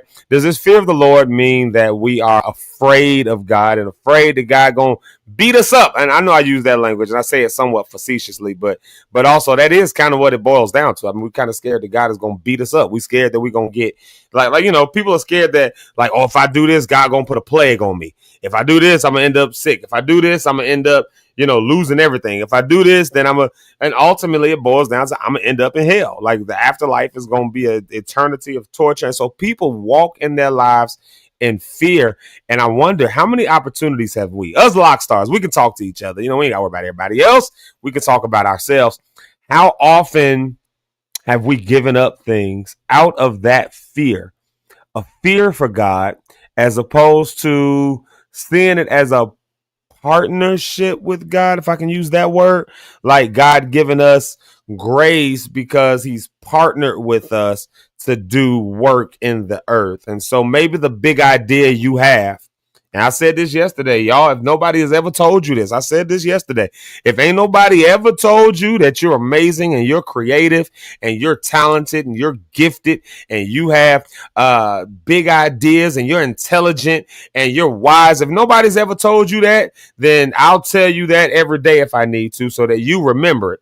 And if nobody else, if you can't make it to this show in the morning, then look in the mirror and tell yourself, sometimes you have to encourage yourself, right? Sometimes you got to encourage yourself. Pat your own self on the back, right? You just all that, right? So if nobody else is telling you, then make a habit of looking in the mirror and telling yourself that. But now here's the flip side of that, though. That big idea that comes along after you've told yourself, and remember, I'm not just the hair club president, I'm a hair club member. So I'm looking in the mirror, and after I've told myself, you're wise, you're intelligent, you're incredible, you're talented, you're gifted, you've got so much, people love you, you love people, there's grace on your life. After telling myself all of that stuff, have I really believed it as it relates to the spiritual awareness that I have? When I say to be spiritually aware, does that translate for you into fear? Have you ever thought about that? Just take a minute. Just give me a cool track. I need a cool track for this. Yeah. Have you ever thought about it? I don't feel like I should have said it that way. Have you ever thought about it, though? Like, do I have fears in me? And are these fears not rooted in people? See, sometimes, we've said this before, and this is real, that there's a fear that we have of what people will say. There's a fear we have of what, and I've been down that road too. I said this on Chat PKT show I'm doing with Rich, shameless plug. I over on the View E Network, shameless plug. But I said this over there on the episode that we did this upcoming. I said, there was a time where I wasn't sexually active, not because I was scared of God, not because I was scared of anything else. There was a time I was scared of what people would say. So I was more afraid of getting a girl pregnant than I was of getting an STD, because what people gonna say. Like, isn't that crazy? That's crazy, right? So we do have those fears of what people will say. I won't knock that. But is there another level, another layer, another depth that actually has a fear in what God will say. And it's not a fear of I want to be righteous and God ain't with. It's a fear of God is gonna beat me up. He's gonna put some plague on me. He's gonna dry up my he's gonna cause my crops to dry up and wither. He's gonna do my you know, all of that stuff, right? And so now we remain stagnant. Y'all remember the story of the parable of the talents, the master, the ruler who gave the talents to the different people. One, made a profit, another made a profit, then another one buried it, because I know you a terrible ruler. I know you get mad if I lose this, you're gonna be upset with me. So I buried it and held on to it. You see what I'm saying? I held on to it until you got back. Well, hey, I'm taking away what I gave you because you didn't use it. You buried it. How many talents of ours have we buried? And that's a tough question when you think about it. And many of us I don't think really have ever think about that. Like we just kind of trudge on with life. We go to work. We got kids, so we got to take them to their stuff. Because y'all know these kids living their best life. These kids just living their best life. They got dance practice. They got sports teams. They got play dates. They got homework that make them go all kinds of play. So parents got a whole lot. So you just get caught up in life and just doing stuff. Or when it comes to church or other things like that, we don't necessarily have to push our own ideas forward. We just go with the ideas and the things that somebody else deemed, and we just tag onto that. But how many things are really inside of you? Like how many wonderful ideas do you have? How many wonderful just big ideas that may be so different? So remember, I told you yesterday, you're creative, you're talented, you're wise, you're intelligent, you all of that. I believe that for all of us. I'm looking at myself, I'm looking at me in the screen. I'm telling myself this too. How many times have we had all of this stuff though, and then now bury it, sit on it, only because we're scared that God himself is going to be mad at us? So I guess that leads just to the question of what is your view of God, this spiritual awareness. If you're going to be spiritually aware, to be or not to be spiritually aware, because some people, does that spiritual awareness open up the door to say, for you to say, I think God really did give me this. I really think I want to go with this. I really think I want to try this out. I want to go. I want to do this thing. Do you have that? Do you have that, or do you have a fear? I know I'm saying it a bunch of different ways, and hopefully me saying it all these different ways, it'll resonate with you, and it'll just sit in your mind until you really have to confront that. Have you given up opportunities? Have you given up goals? Have you given up dreams? Have you given up stuff? Fear of God, not fear of people this time. That ain't what we're talking about. Fear of God. God gonna beat me up. If I sing this song, God gonna beat me up. If I hug that person and love on that person, God gonna dry up my crops and cause them to wither. If I don't know, if I eat this bacon, I don't know, something like that. If I eat this bacon, I got a good bacon recipe, but if I eat this and cook this, then God gonna send me to an eternal pit. Right? These fears that we have, fear of the Lord, but there's a difference between terror and reverence.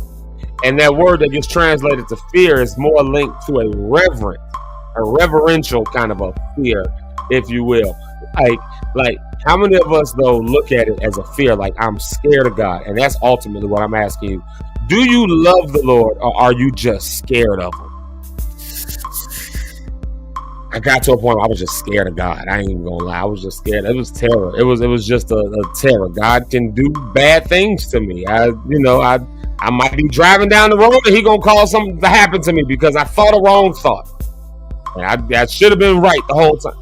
Man, how much has that messed so many of us up? How many of us have that messed up? And so, I challenge you. I really am. Today I was thinking about this as I was getting ready for the show. I was in the shower and I was just thinking about this, and I said, I really want people to be challenged in this. I really do. I want folks to be challenged in this, because if you're walking around with a unhealthy fear I'm going to call it that. An unhealthy fear of God. An unhealthy terror. Let me use not the word fear, because I know first thing church folks will do, throw the word fear back. You're supposed to fear the Lord. All right. Terrorization. You walking around with an unhealthy terror of God. You are terrified of God. And a lot of us, if we be honest, our Christian faith is built on being terrified of God. And so my question to you is, do you have a terror of God? Do you have an actual love and understand that he has a grace that allows you to take chances, try things out, do new things? He might be like, he's giving you big ideas, all this, but because you're terrorized. So now, you feel terrorized by God. You feel coerced into living a certain way because, where do you sit on that spectrum? This spiritual awareness. To be spiritually aware means you've got to now confront that. Some of us ain't really that spiritually aware. We just, hey, I'm going to play it safe. I ain't going to do nothing. Where do you sit with that? I tell you what, let's do this because he's here now. It's the one and only Pastor Rich Holmes. So I tell you what we're going to do. We'll get him up here on the stage real quick. Y'all help me welcome Pastor Rich Holmes, and maybe he can help us break this conversation down just a little bit for another perspective. I don't know. I'm a little wild. He's not as wild as me, I don't think. So y'all welcome to the stage, Pastor Rich Holmes. What's up, man? What's up, Doc? What's cracking, brethren? It's all good, man. Another morning. Sorry about being so late. Oh, it's all good. But yeah, it's all good. Yep. All good. I just said that these kids be living their best lives, boy. They live their best life, boy. They getting chauffeured around here and there, and parents just got to make it work. Gotta make it work, man. Gotta make it work. Smile on me. Yeah, man. So yeah, we've been in this conversation about I'm really putting it in people's minds. I wanted to challenge people today with what are you still in this topic of to be or not to be? Are you spiritually aware? To be spiritually aware or not to be spiritually aware? And what does this spiritual awareness now lead us to? Does this spiritual awareness lead us to a reverence for not just God, but things that God gives us? Or does it lead us to a fear in a sense of a terror of God? So I'm going to play everything safe. I ain't going to do nothing. I'm going to take my talents. I'm going to bury them.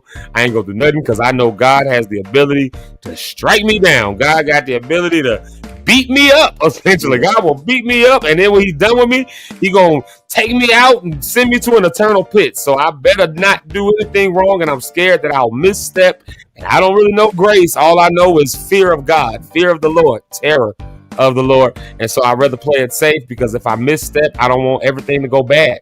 And I really want to challenge people in that, because I think a lot of good opportunities, a lot of good stuff has been left behind for that very reason. Not a fear of what other people will say, but literally a fear that God himself is going to beat me up, kick me in the butt, and send me to hell. What do you think about that idea? I'm a little wild with it, No, I think if we all be honest, we might have been in that space once a time in our life, even if you're not there now.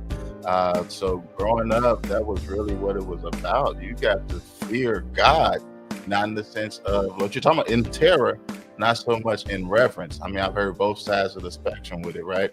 Yeah, growing up, that was definitely you better not do that, because God gonna strike you down. You better not listen to that R&B music. He'll make your ears deaf. And you know what I mean? It's those things that on us a lot of times, and it causes us to make those decisions at that time. But again, when I was a child, I thought like a child. Now that I'm mature and getting to know and understand more of God, and I look at it like this: God revealing himself to you on your level that you're on. And as you develop your relationship and, get that sense of who he is, you'll find out he ain't doing all of those things that people may say he is. And you get to find out who is God for you. Who do you say that he is? You know what I mean? And I think that's a big component with this. So, but yeah, I see the mindset of people that do struggle in that fear, where reverence versus terror. Oh my goodness. Yeah. And that's what I say. How many dreams have been left behind? How many? I think I said this yesterday. We always talk about blood on the hands. Like in terms of, if I do this, I'll lead people astray. If I say this, I do. If I don't witness to somebody, then, that blood is on my hands. And we got that fear. Got that fear going on. But then we turn around and God gives us ways to reach people, ways to do stuff, ways to open up new light, new doors, new stuff. And then we got the fear of God. So now we scared of God that if we don't reach out to people a certain way, then we'll have blood on our hands. But how many things have we given up? Because nobody ever says, like, God actually gave me this idea. And so I feel like this was a God-given idea that could have reached people. But because I was afraid of God himself, I didn't do it. So nobody ever says, like, I got blood on my hands for not doing the thing that I, like a thing, because that thing may have been a little wild, a little bit out there. I mean, we talking about Sir the Baptist with a Pornhub account. Like, that's my bro. That's my homie. He is wild, man. But the Pornhub account wasn't like him doing porn.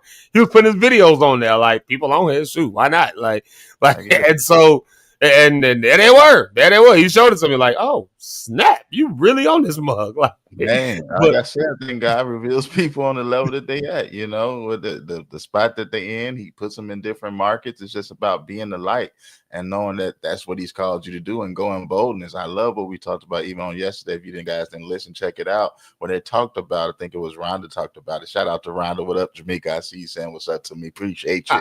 But I think boldness comes into our action and comes to play with that. And that's all is with fear as well. I was reading, and I've noticed, you do the not seminary, but you do all these studying courses that I had to take. And one of the things that Jesus often had to say before he did anything was fear not. And I was like, man, why did he always have to say fear not? And I just think fear causes you not to believe. And we are supposed to believe if we think things are possible. And so for me, when it came to with fear, reverence of God, make sure you're honoring him, reverence him, looking to understand and seek knowledge from him. I think all of that is dealing with reverence and fearing him. Not so much the terror by night, the terror by day. No. But here's my challenge, though. And I think this is why some people get it. Because God was angry at some point in the Bible. I mean, come on. He did send some hellfire and brimstones. I mean, come on.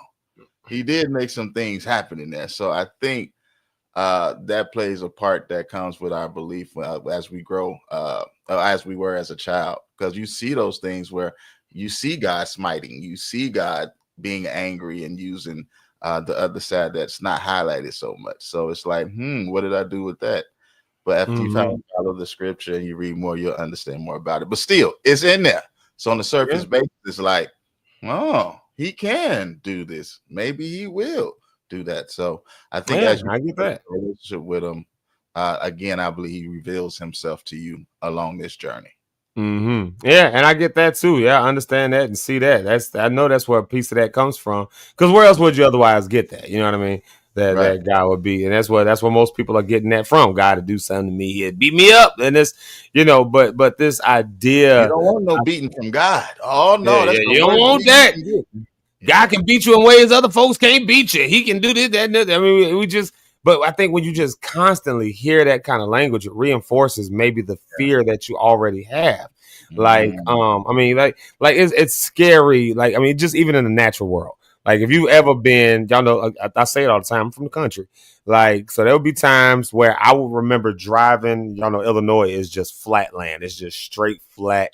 And so when cornfields don't have the corn up and you just see the just field for miles and miles, if you've ever seen like clouds rolling in, like storm clouds rolling in with the thunder rolling and all that kind of stuff in a field like that, and then you see lightning striking and all that, and you realize how small you actually are, that job is scary. And it's like, oh man, ain't nothing I could do. There's no refuge, nothing I can. So, oh my God. And so if you got it in your mind already, oh, God to strike me down like he's Zeus or something, God to strike me down with lightning. If I do something, now a storm come in, oh, I better get it right. I better not, old folks used to, when the thunderstorm would come through, they'd be like, you need to sit down. God is talking. You need to sit down. I don't know what y'all's grandparents used to say. They used to say stuff like that. Y'all's parents and grandparents, like, if a thunderstorm is hitting, sit on down. God is speaking. Don't do that. Or, other stuff like if the sun was shining when it rained, my grandpa would be like, yeah, my mom would say the devil is beating his wife. Like that was an old thing. That was a real thing back in the day. My grandmother was like, well, if she married the devil, then she deserved to get beat. I'm like, I encourage, man, if you guys still have some older people, please talk to them, man. Spend time just listening to them talk about life. If you talk about the Bible, great, just life, man. It is amazing. I had my mother-in-law here the whole past 2 weeks, and the conversations we have, man, it is some amazing conversations. Even starting back from the Garden of Eden, and boy, she'll tell you some things. I'd be like, "Woo, Jesus, all right." That's what happened. Yeah, you didn't know. Oh my goodness! But it's just amazing to talk to them and the stories and wisdom that they share. So, just for real. we can get back to talking about it. But no, that's for real though. That's what they would say. You know, they say stuff like that. And so when you hear these kinds of things, and then you actually see nature and act and all that, and you go, "Oh, well, if God can do that, then what am I going to do against a tornado coming through? Because he gonna tear my thing down." Because and this never. And I said this the other day, and I had to be sensitive with it. I had to ask Mama Cherry if I was being insensitive to the people in Texas. But then you get other folks who do this when a natural disaster or something does happen. Then they come back in and be like, "Oh, that's God raining judgment." Like I remember when Katrina happened, we was right there at Olivet. I remember preachers saying stuff like that was God's judgment for the sin that was going on in New Orleans. And I'm like, well, what about all the churches that got knocked down? What about all the pastors who lost their lives? What about all the people, the missionaries who got caught up in that? And that, like, what about them? So God's judgment did that. I remember when the like I said, the thing in Houston with the Astrodome with Travis Scott. That whole concert. I remember a pastor at the last church, not the pastor. Well, anyways, but one of the preachers over there was preaching a sermon. He was like, if they wouldn't have been there, it was God's judgment on them because of the sin that was going on in that concert.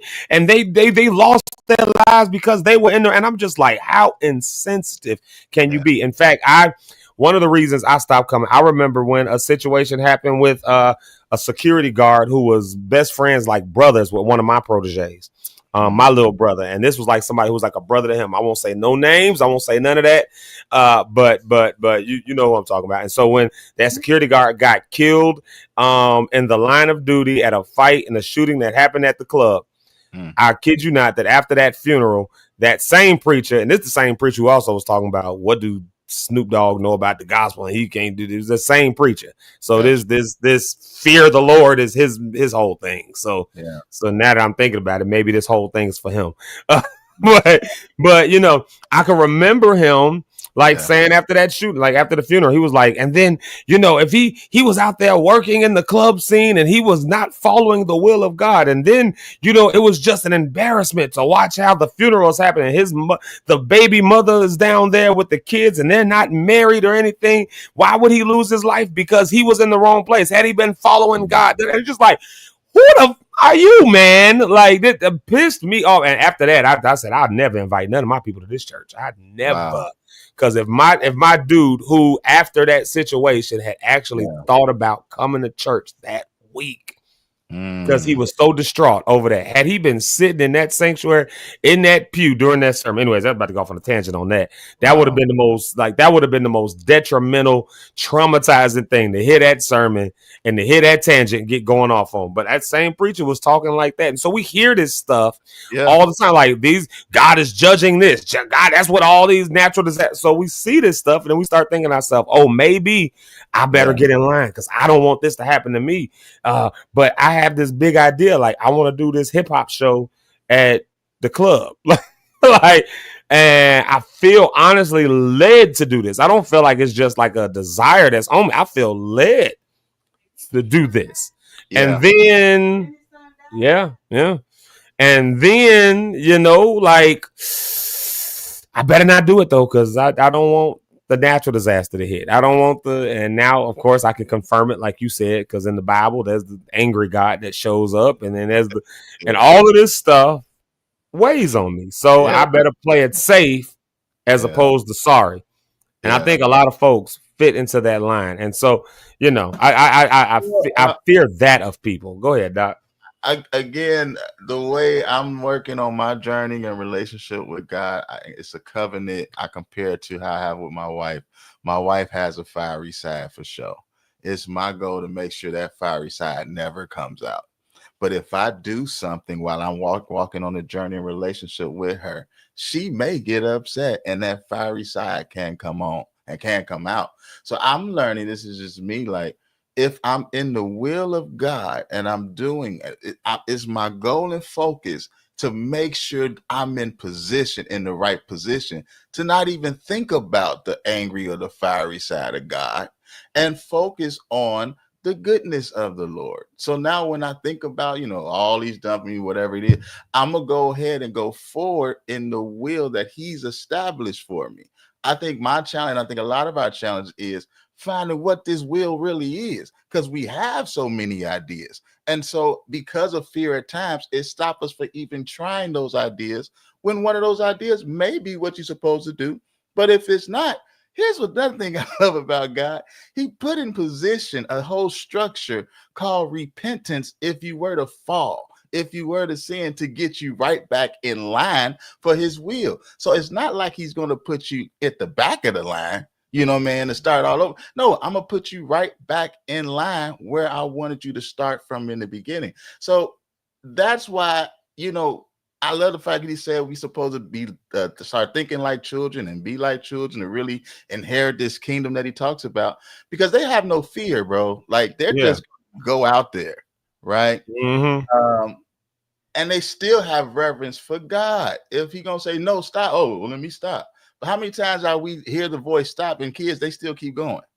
But if you put your but you say your voice authority, now it's like, oh, you know what? I better not do that. That may not be. So it's still balancing what that fear is. I don't want the terror of it, but I want the reverence of it, to know when I really hear his voice, let me stop. Versus still playing with it, let me keep going. Well, maybe that wasn't him, that was me this time. Let me just keep trying it again. But if I develop that relationship with him, I'll know that's his voice.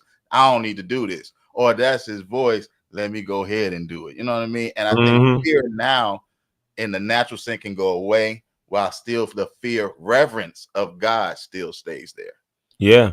And what's crazy is, as you doing stuff, and it's just natural. You gonna make some missteps. I mean, it's just, I don't care how good you are. I don't care how you know what I'm saying? I don't care how great you are at what you do. You're gonna make some missteps. The great Tom Brady, greatest quarterback. Oh, yeah, the great Tom Brady. Talk about him, man. Greatest quarterback all time.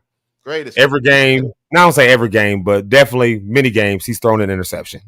I mean, just many games he stepped to the right, he should have went to the left, got tackled, it happens. It just is part of the walk. Sometimes in the failure you learn a lesson that you would have otherwise never even learned.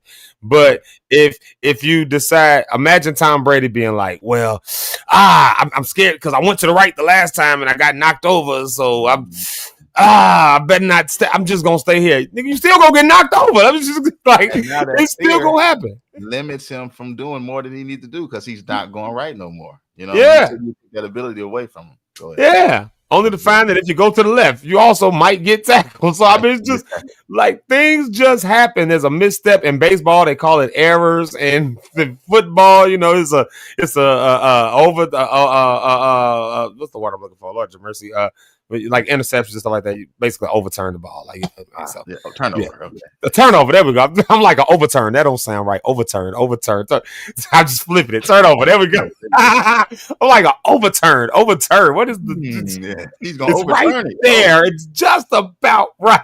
But you know what I mean? Like in business world, this stuff happens. I mean, you do all the studies, you do all the stuff, a great idea, and then something happens and the idea just maybe don't hit the way it's supposed to, or it has some impact in an area that you weren't expecting it to have an impact in. And so what do? Like you said, we put these whole plans in place. Like in the business world, they do what they call a SWOT analysis, a very standard thing that's been long standing for years and years. SWOT. What are the strengths? What are our weaknesses? What are our opportunities? What are our threats? And we try to get a gauge of that stuff before we launch. And then we launch, and things that were weaknesses and threats still show up. Stuff we didn't even know was going to show up. So what do? We do another SWOT analysis. And we say, oh, here's some weaknesses and threats that we didn't know. Also, here's some strengths and some other opportunities we also Didn't know. You just keep reviewing, you keep going. You don't just stop and say, "Oh, dang, that's the," and so I think that if we can do that in the natural world, why do we not think that God gives grace for us to be able to do the same thing? Yeah, you launching out and you doing you might preach the best and greatest, most awesome sermon in the world, and then you gave one example and it triggered something in somebody. Just the one example, it triggered something in them that was a hard thing. Now that sermon that you just did, though the best intentions, though the best meaning, the best goals for it, but this one person or this one family, you said something and it triggered something in them, and for them, this was not the best sermon. This was not the greatest thing I ever heard. Yeah, I was with you until you said that one word, or until you did that one example, and now it had this negative impact. And they come back and they tell you know what, when you said this was da da da, and I didn't like that, and it was triggering to me. Maybe you should just watch your language when you say, and now they bringing that to you, but. They got one or two, you got one or two examples. Most preachers would just be like, well, you need to just be more in your word. You need to be more, most preachers would do that. Yeah. But then you got some folks who be like, oh, maybe I just better, they overcorrect. They start overcorrecting. Oh, I'll never bring up another example because I have the way of hurting people. No, it's inevitable. It's going to happen. But now you just learned a lesson. Like, okay, maybe I shouldn't use this particular example because it can be seen as insensitive, but that don't mean stop. That don't mean give up. So why doesn't God give the same? Why don't we think God gives the same grace? We think it's one mistake and then you ain't saved no more. You ain't got the life no more. You ain't got anointing no more. Now you got to be delivered. You need to come down to the altar because you misstepped and you need to tarry for the Holy Ghost, and somebody need to, shut that about. You need all of that. It's just like, bro, just you. Okay, did you see that you messed up? Yeah. Okay, so you gonna correct it or just correct it and keep going. Like, don't give up. Don't give up in the fight. Like, you ain't got to be scared of God. Yeah, you don't. Good. He's the one guiding. Yeah. So he's the one that's working with you. Like I call it partnership with him, man. Yeah. He's not this guy that's just so way over there somewhere that you cannot connect with him. But when you actually connect with him, oh my goodness, it's a better relationship. And he'll reveal more of these things. That's why I love we're talking about it, because it might be things you might have never thought about questioning, never even heard of these type of perspectives. So I'm hoping you're getting some things out of this. But the end result for me and where I'm landing is the relationship with him. He'll reveal more of himself to you. And so it's not so much going to come from just always a pulpit or just always in a church setting. But if you allow him to reveal himself to you at a gas station, like he did with my guy, Mark, you know what I'm saying? At a, let him reveal himself to you at a baseball game. You know what I mean? He has opportunity to do that. And I think the fear of terror will go lower and lower. I used to be scared and terrified to meet some of my mentors that I wanted to meet, because I didn't think maybe I wasn't smart enough. I didn't have all the intellect. I didn't have the know-how. You know what I mean? And it was just like, I'm fearful. I don't want to go over there because I think they're so great. You know what I mean? That I don't even need to be in a room with them. But once you get into where you believe God has you to be, again, that boldness comes up. I can go to any of them and have a conversation now. But I think that comes with time. You know what I mean? It comes with kind of knowing who you are even more, getting that established as well. So yeah. Let me say this, because I want to hit this real quick, because you said something about, and I've been learning about language and ways you're saying things and doing stuff. Even though you're having good intentions, some people see it differently. And man, so about maybe I preached a message about 8 years ago, right? A long time ago. And after they said it was great. You did a good job. People loved it. Oh man, praise God. Thank God. Yeah. Right. I'm meeting people. And so it's about maybe a couple new families. And so one family, I came and gave them a hug. They said they love the church. They was thinking about the ministry, all this. And I saw their daughter and I was like, oh, you got a pretty smile. She's like 8 years old, right? But I saw the face of the mother and I was like, what did I just say? Did I say something wrong? What happened? I didn't know previous church, she had an issue with the pastor and the daughter, and it was a lot of different things that happened with that was inappropriate. But I'm just being me, oh, she got a beautiful smile, that great job came, and they never came back, right? And I was trying to figure out what happened. It just dawned on me maybe about a week ago, someone told me that story and told me the reason why, and I was like, Oh my God. I had no idea. And so it's just like, I mean, in that case, I don't know necessarily what to do because I'm still gonna be myself. But now learning, wow, maybe not to do I not tell somebody they're beautiful today? You know what I mean? Do I just keep it, hey, God bless you, and keep it moving? You know what I mean? So it's challenging. That's why I think a lot of pastors, it's challenging for them to really necessarily, all right, watch this, be themselves, because that's me being myself. But if that's triggering to somebody else, oh, well, let me just stay right here in this standard. This is the pastor scenario. This is what I'm supposed to say. This is what I'm supposed to do. So, you know what I mean? It was just interesting when you said that, like, even if it's good intentions, I triggered something. Obviously, it's way bigger than what I even expected. Yeah. Yeah, and then again, like you said, that fear of let me just stop. I'm never compliment nobody else again. I'd never hug another person. That's really, and you know what? Honestly, a lot of denominations, or I won't say denominations. That's not right. But a lot of churches, if you will, a lot of groups, a lot of small groups, they operate out of that same kind of thing, just to be on the safe side. I can't go hugging you because I'm a man and you a woman, and I don't want you to think no kind of thing. And this is like I had to get over that. I'm like, I'm hugging everybody. Like, I'm not doing these little weird side hugs. Oh, hey, how you doing? That's not a Holy Ghost hug. I don't care what nobody say. That ain't no, like, I will disagree with folks on that one. Like, that's so ingenuine. It's just like, hey, how are you? No, you come over here and get this love. Like, look, I'm secure. I'm not trying to get in your DM. I'm not trying to get in your Google box. I got a wife. She gives it up good. Like, I'm not trying to get in your Google box. I got one now. So like, get over here and get this love. Get this embrace. Get this hug. Let me, like, hey, how you doing? I love you for real. You good. But you got a lot of folks that can't go that far because we've had issues with that kind of thing in the past. So you're overcorrecting for idiots. Like, because idiots made mistakes. Like, maybe you should focus on not, maybe some of the focus should be, and this is a whole nother topic for another day. Maybe you need to just teach the boys in your church not to be little pervs. Maybe you should stop telling them, just do it this way. You ain't taught them nothing other than to be ingenuine in their hugs and stuff because they got feelings that will come up and like, no, you can be genuine. You know what I mean? Yeah. You know what I mean? Like, but overcorrecting, that Google box. Well, I say Google box, but we'll call it a Google box because everything you need is right in your. If you're not married, y'all, I tell you, go ahead and do it. It's a freedom. Lord. There's a freedom. And there's a lifting. There is a lifting. There's a lifting of the hands, lifting of the legs. Let me stop. I gotta pray for Zeke, y'all. No, you don't. Don't pray for Zeke. Let him have a good time. Pray for me. No, I want to do everything I'm talking about. I'm married. Let the marriage bed be under. Y'all better brace me if I stop talking like that. Y'all hear me one day come on and be like, man, yeah, we ain't lifting nothing up no more around here. We ain't doing. That's when you pray for me. Eh? Y'all pray for me when it stops. When I start saying stuff like, y'all, my wife used to do we used to get it on. We used to have a good. When y'all start hearing me talking like that all the time, then y'all know, something's going on.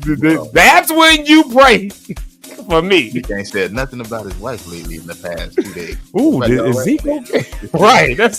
You can pray for me then. But as long as I'm saying that, y'all thank God for me. Ain't no kids up this early in the morning watching this. I don't think. If they are, they ain't hearing nothing. We so safe talking about that stuff over here compared to what these kids talk about. Man, yesterday I had this privilege, and we'll get off here because I got a meeting at 10:30. But I had some kids, 2 16-year-olds. I think one of them was 17, but maybe they were both 16, and a 14-year-old. They were just some kids that was out there on the street. And dude was like, hey, you got some water? I was like, yeah, come on up into the church. Like, I took them into the church with me, and we sat around for probably about an hour and a half, 2 hours, just talking.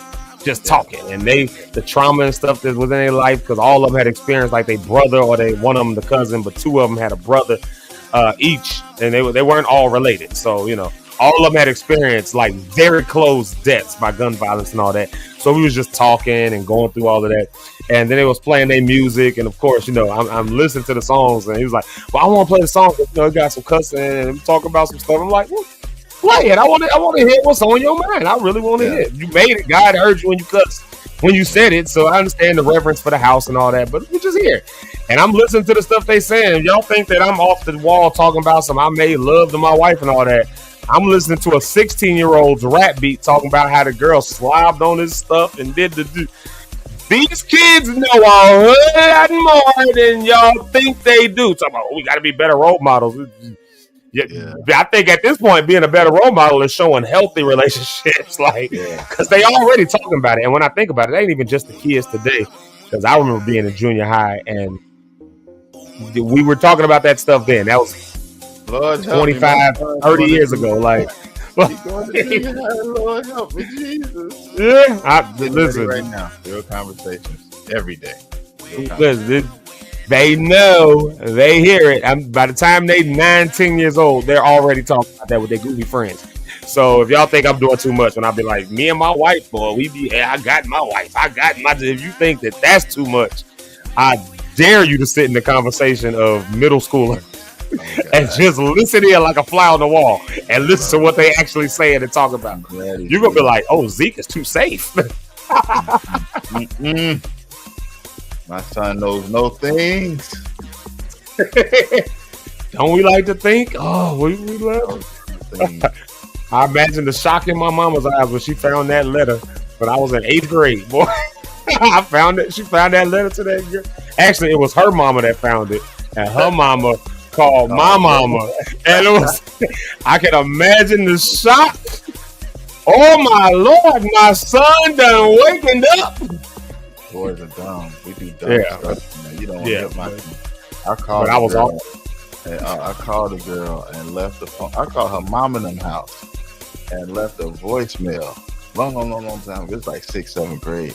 Left a voicemail talking about the things I wanted to do and say to her.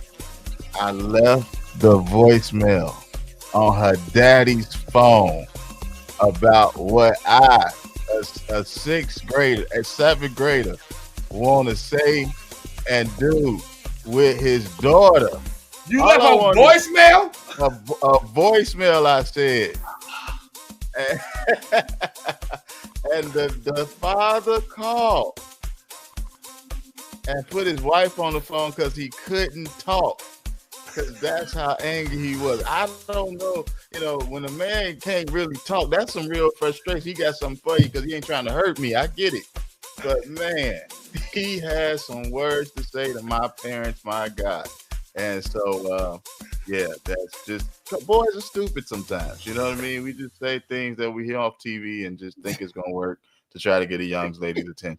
But that's dumb. But that was what I did. At least you did a letter. I actually on the phone voice call. Yeah, no, I wrote a letter. I was a love note passer. I was a love note writer. I'd write the note. You know, you had to write the note. You had to like fold it a certain way. You had to put, the day's date, song, what are you listening to, mood, thinking about you. Yeah. Spray with the cologne. Because you got to put a little spray of your cologne on there. Yeah, you put that little cheap cologne on there, boy. That little cool water spray. Right. Toot. She get that letter. She did she send you a letter back with that little cheap perfume? It's like Malibu Musk or something like that. Squirt. You get it back. You be just all in your, oh my Lord. Lord. And then her mama found that letter. Oh my God, that deep boy. It's Red said it's a blessing you still here. That's the I think KJ told me this. He said his daddy Kevin. He said his daddy said that he said he don't mind having boys because when you have boys, you only got to worry about one thing. Yeah. KJ said it. You worry about one. He said when you got little girls, you got to worry about everything in the whole neighborhood, like everything around here. Lord. Yeah, when you got a son, you only got to worry about just one ding-a-ling. When you got a daughter, you got to worry about every ding-a-ling on the block. Like you gotta. So daddies be angry. They just be.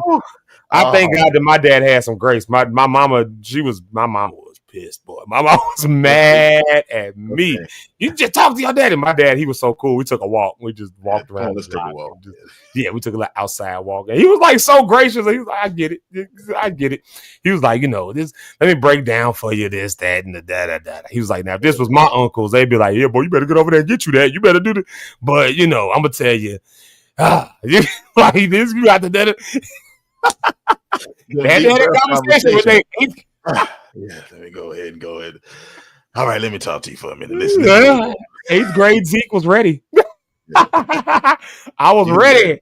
Boy, I thought I was ready. I thought I was ready. So thank God for my dad who had grace in that situation. It's crazy how parents are, man. And then we get out of here. But it's crazy how parents are because my dad had grace in that situation. And my mom was the one who couldn't handle it.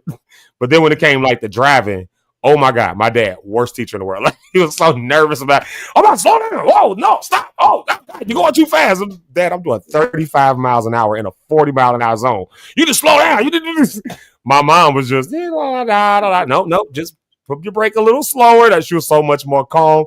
But when it came to that letter boy, it was the exact opposite. Like, yeah.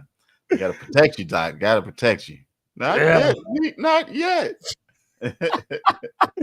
Yeah. Well, I hope y'all got something out of today's show. I hope y'all got something out of this, everybody. If nothing else, the only thing I'm challenging everybody on with this whole to be or not to be series, and we say being spiritually aware, being spiritually mindful. My goal and my challenge to everyone is to just take an inventory of yourself. I'm not telling you what to think. I'm not telling you what it is because I don't know, and I'm just being frank. I love y'all, but I really don't care. It's not really going to impact me one way or the other where you land. The only person that's going to impact is you and yours. And so my challenge to you is to just really think back on this. Are you fearful necessarily of what people will say? It's good to understand if that's the case, but are you more fearful of what you think God is going to say? And so it's causing you to stay back. So my challenge to everyone is to take an inventory of what your relationship is with the divine. What is your relationship with the Lord God? What is your relationship with the divine? Because if it's a fear-based relationship, is it a relationship at all? If it's a fear-based situation, is it really a relationship at all? Or is it just terror? You're coerced into doing this because if I don't believe it this way, say it this way, do it this way, I'm gonna get beat up and sent to hell. Because if that's what you got, I'm gonna challenge you that you might not really be walking in this thing for real. You just living, and that ain't no way to live, man. Living in fear is no way to live, especially if it's fear of God, because you just can't escape. You can't escape God. I mean, so that's a fear you can't even move away from. You can't get away from. You can't. So I'm challenging everybody in that. Take inventory of that today. If you've never thought about that, think about it. It might cause some cognitive dissonance. It might cause a little friction, but I promise the other side of it is amazing. I promise when you find God not to be a fear-based situation, but like Rich said, a partnership, graceful, loving. I promise when you find that side of him, the whole thing just becomes a whole lot easier. It really does. And so that's my challenge to y'all. I hope that y'all enjoy that. Rich Holmes, give the people something real quick.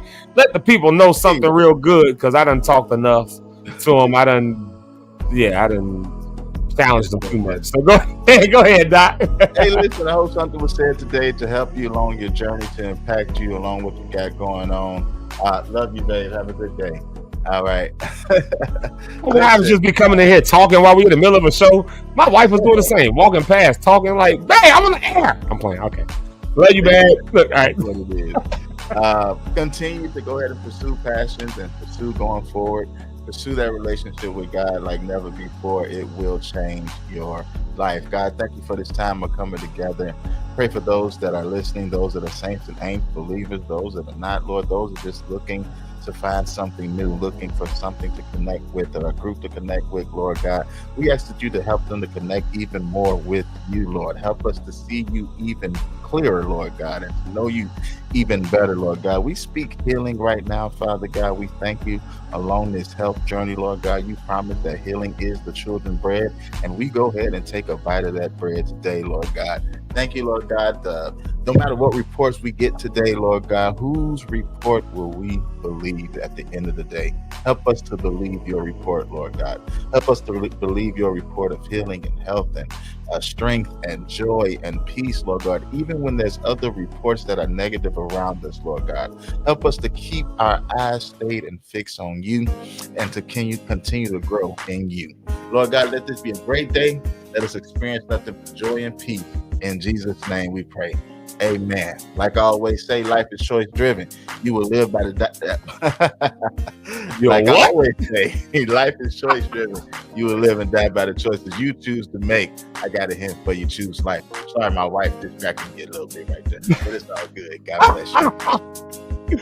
Wives just got no respect. They just why they think it's all about them just because they giving us good. I guess it is all about them. They the ones giving us the Google box.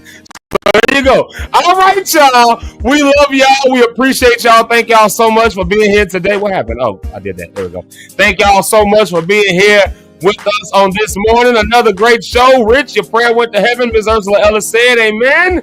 And Mama JP Rideout says, great show, guys. Oh, my God, the voicemail took me out. Yeah, that voicemail situation. Oh, Lord. What you going to do if your son, if somebody call you up? Your son left a voicemail. They played the voicemail. I guess it won't be voicemails today. All I'm saying is this. Ooh, hey, what's up, girl? Girl, when I see you next time, I'm you.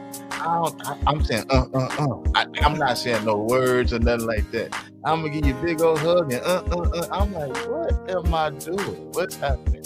And man, my parents lit in on me that day. So, but my dad had a conversation. For my dad. Woo! Oh Lord. Well, y'all had your kids, had your wife. Because teenagers are on the move. Teenagers are.